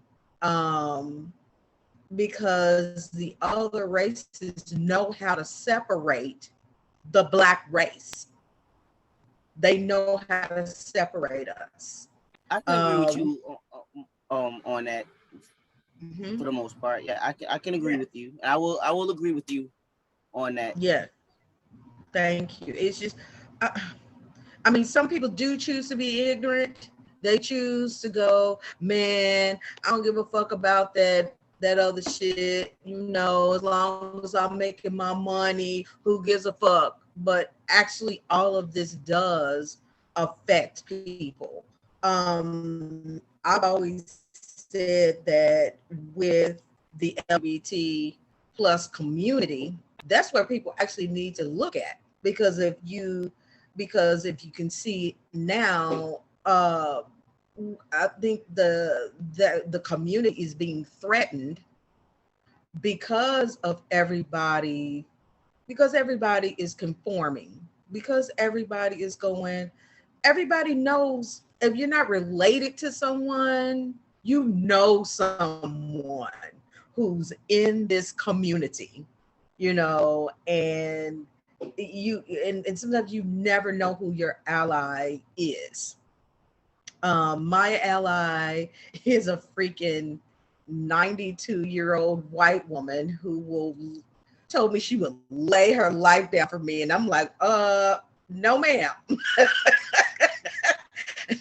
No ma'am. I'm like, oh shit, like, thank you, and I appreciate that, but be my ally by writing to your congressman about why the trans bathroom bill should not go through, and then the funniest thing, and this keeps coming up lately when it comes to the LGBT community and also about humanity, period. I don't know if anybody remembers, but years ago, D.L. Hughley, the comedian, actually he tried to put the Black man on the endangered species list. And people literally laughed in his face, told him that, the Black man is not an animal. He said, well, that's what we're being treated like. So if we're going to be treated like this, we might as well be on that list. And that's how I feel about the LGBT. We should be on that list. We have to, like you said, we have to stop thinking in these kind of like like what you said, Julie, in the slave mentality. But Hold on one second. Some time. Hold on 1 second. You can't compare. Okay. You can't compare the slaughter of an entire race on people on something that people don't have to know about. When you walk down the street, they see a Black woman. They don't know your sexuality until you open your mouth and tell them. You open your mouth. Okay. If you tell them, for him to say that we were an endangered species because we were being slaughtered by the thousands, they have systematically destroyed the Black race because, one, they took the families apart. Once they separate the families, that's how you kill a race. Divide and conquer has been going on. But to say, because that was the same argument that the gays and lesbians had when they first started their march. This is exactly like the civil rights march. It's not, because y'all weren't being slaughtered. Y'all weren't being seen as 3/5 of a person. Now, I agree that the LGBT community does need the same type of rights, but to say that they are an endangered species, they're not, because there are more non-people of color who are gay, lesbian, and bisexual who voted for a man who went against their rights, who didn't want their rights, but he lied to them. Yeah, I'll agree with you on that one. Okay. And I'm not trying to cut you off, but no, you're not. But to say that the LGBT community is endangered, maybe in the Black community, yes, but as a whole, no. Okay. I like that. I can take that. I like it. But yeah, our mentality right now is still pretty, I'm going to say it's still pretty fragile. but I do believe with what's happening, what's been going on, protests and all kinds of things, people actually speaking out about things that are not right. Um, and then having a crowd of those people behind them. I think that's where we are. I mean, I think we are becoming one again, but it's a different kind of one. And I can't describe it. It's something I've never seen. But that's pretty much all I got right now, y'all.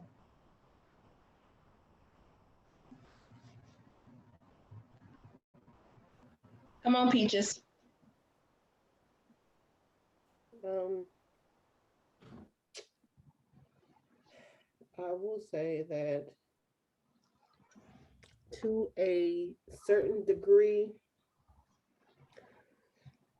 and this is just from my own personal experience. Um, we as Black people have had a tendency of being hypocrites, also being ignorant to our own judgmental when it comes to our own. I've seen plenty of bisexual women stand in their truth and say, I want someone to be with me, not for, I want them to be with me for who I am as a bisexual woman, not for what they feel they can get from me as a bisexual woman. Then them same bisexual women that want the world to accept them for who they are the main ones that stood there and will bash and downput a bisexual man, saying he has less masculinity because he is attracted to both sides. Explain to me how that is not so hypocritical. And unfortunately, the reality is it's a lot of Black women who are bisexual themselves who feel that way. I don't knock you, but what you cannot do is stand in your truth and be a hypocrite to judge somebody else for who they are and make a statement how they are less masculine because they are attracted to both. That's like saying that I am less feminine because I am attracted to both. That is the hypocrisy and the ignorance of our people because they sit and make them statements so boldly, not realizing how hypocritical they are. And they mentally don't understand it, but then they also are lacking the ability to own up to it and say, oh, I didn't really understand what you were saying, or hearing me say or sound hypocritical until somebody calls you on your shit. And most people don't want to hear it. We as a people of LGBT have got to stop judging each other because you're either lesbian or you're gay or you're pansexual or you're bisexual or you're queer or you're asexual. All of those things are letters in the LGBT. So we as a community needs to come together as a community because all rights are human rights, which includes the LGBT as a whole, no matter what part of the LGBT you are a part of, you are still part of humanity first and foremost. You can be heterosexual and still be part of human rights and want those rights to be held. Our ancestors fought and died for those. Our LGBT ancestors fought and died for those same rights. They did not fight and die for us to be hypocrites to each other, but that's exactly what we do subconsciously. And then when you are told you are judging somebody for how they choose to live their life, but you stand and want people to accept you for how you live your life, that's being a hypocrite. You have to accept that. Once you can openly accept it, then we can move forward. But if you keep doing the same thing, constantly wanting a different outcome, that's the pure definition of insanity. And until we can understand, own our truth, and live in it, accept it, we can move forward and get that foundation, as Julian said. Because you can't build anything with a cracked foundation. Nothing at all can come out of it, but more destruction. Can I think somebody else is next, but can I just interject and say what kills me about all of these topics is that people are focusing on one aspect of who we are as human beings, right? So I am so much more than my sexuality, than the color of my skin, than my religion, than my gender, than my sex, than my eyesight.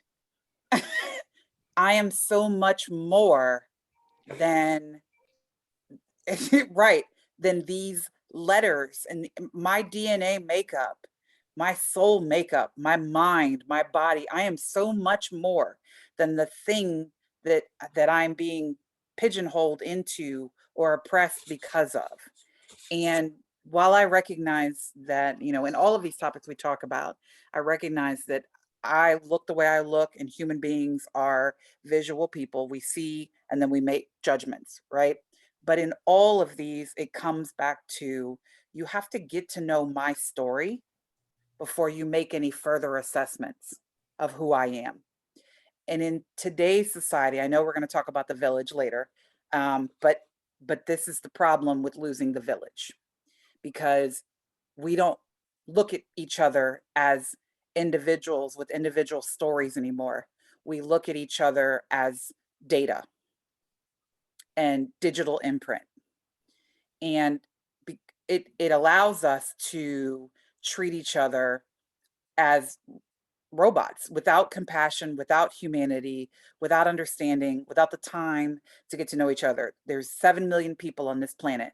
And instead of taking the time and surrounding ourselves with a village and living in our circle and being only concerned about our bubble and our circle while still remaining, productive parts of society, we are too busy chronologizing and compartmentalizing everybody else.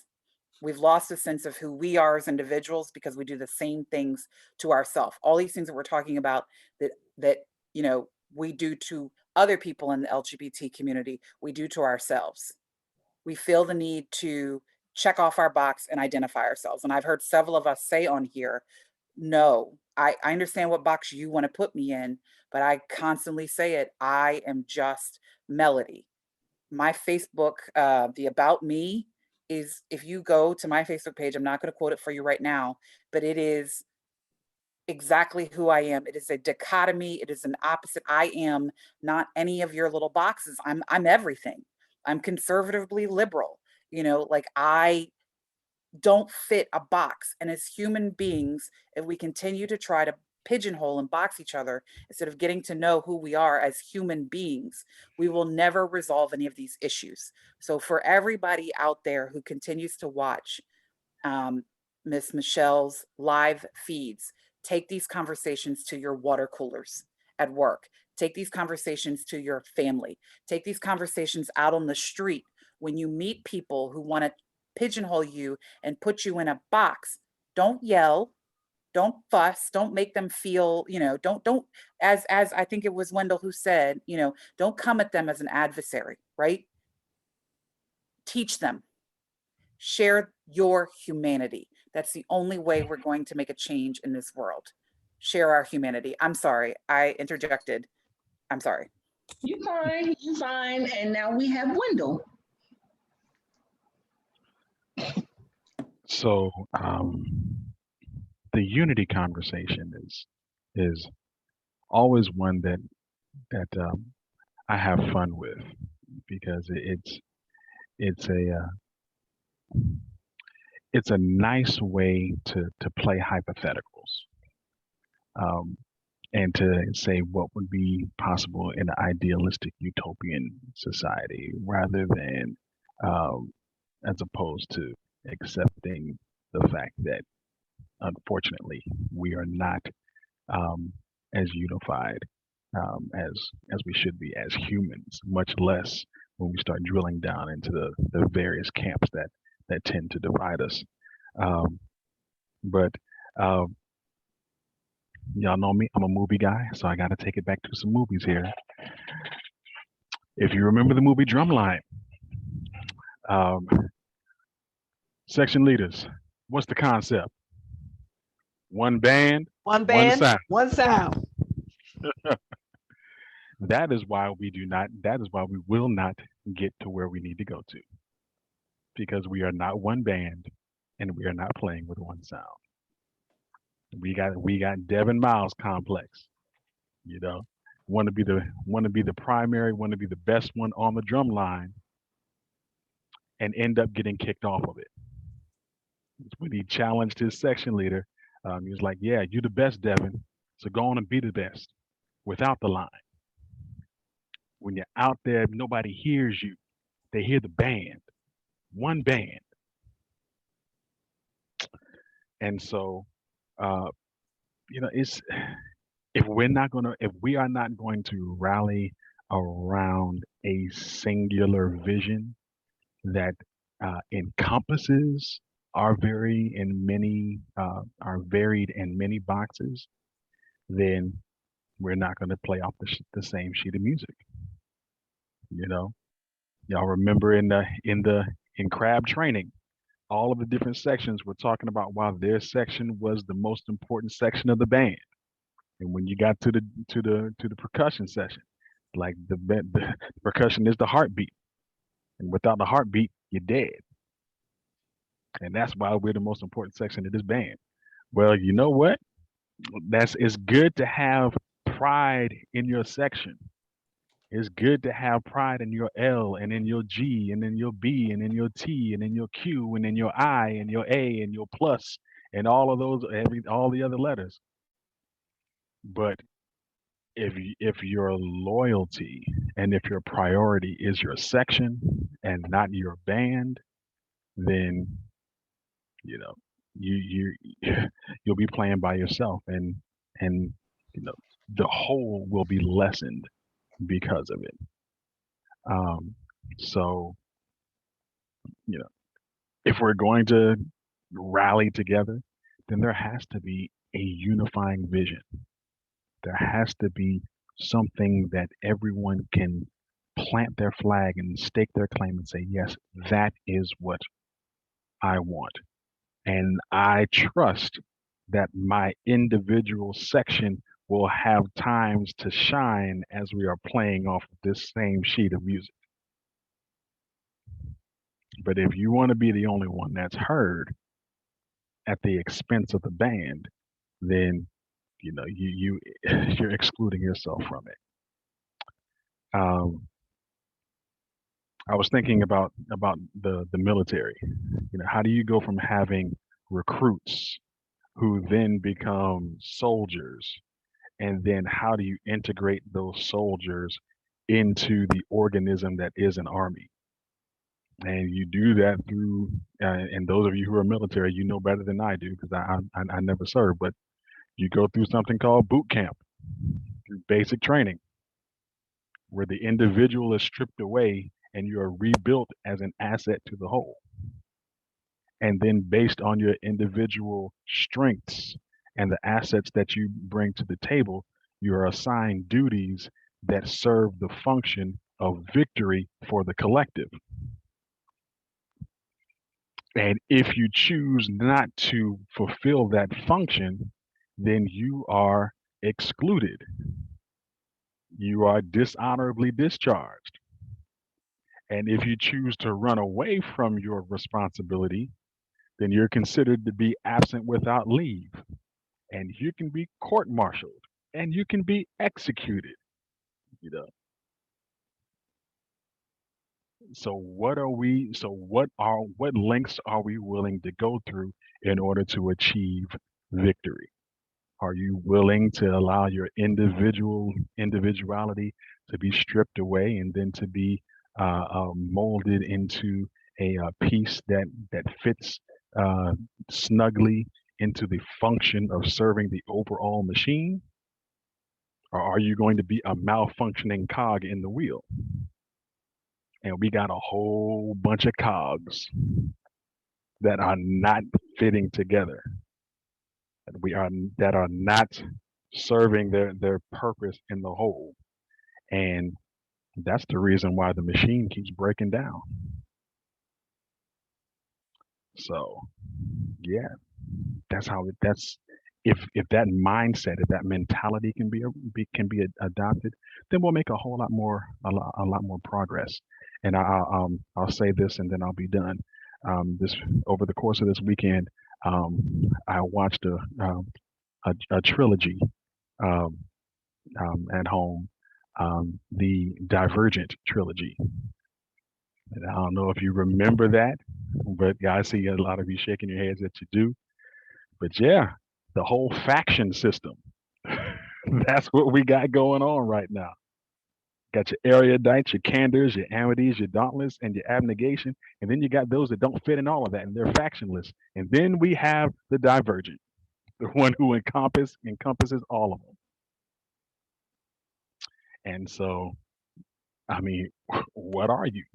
Where does your loyalty lie? Are you are you amity? You gonna die amity? Are you gonna be dauntless? You know, are you gonna be erudite or abnegation? I mean, we can all be smart, honest, kind, strong, and helpful, or we can be none of them, or we can be all of them. And if we can realize that everybody has a part to play in the functioning and reformation of this society, then what a wonderful world this could be. And if not, we can have chaos. And that's I think that's where we find ourselves now, struggling in chaos to find order and structure. And we're fighting against each other, trying to get to the same place. And with that, my last statement will be um, rhetorical. Hopefully, it'll be something for us to ponder on. Um, is the hill that divides us the one that you want to die on? Ooh. I don't want to die on that hill, and I yield my time. Ooh, and he did a final shot, a final parting shot. Wow. Oh, I like that. I like that. That wraps it up. We ain't nothing else that we gonna Say do it, say it one more time. Say it one more time. Is the hill that divides us the hill you want to die on? Thank you. Sir, may I please use that question? I just put it in the Bless you, Ms. comments. Bronson. Yes, I please use that question. I can use that question in one of my presentations. I just put Go it in the for it. comments. I love it. Go for it. Wasn't that in a movie, Wendell? Okay, guys. That movie, Divergent. About the hill? No, the hill that you will die on. The Oh hill no, you- that's a Wendell Berry original right there. Wow. Quote me for that. Okay. Just send me my royalty check. That's all. Don't right there. I mean, I think that touched everybody's soul and spirit. So that's a perfect place for us to close out. Wendell Berry. I will definitely give you your what is the word? Ploppers when I quote that in 2 weeks. All right. Yes. All right. All right. Okay, everybody, I do thank you for coming on to the live, and I thank for those who watched. Oh my God, it was such a beautiful time. Yes, yes, yes. Next week's subject is the village. Have fun with that one also. So I love you, I love you, I love you. My panel folks, you guys stay on for a minute, but we're gonna end this Facebook Live. Good night. Good night, everyone. Night, Right. everyone. Okay.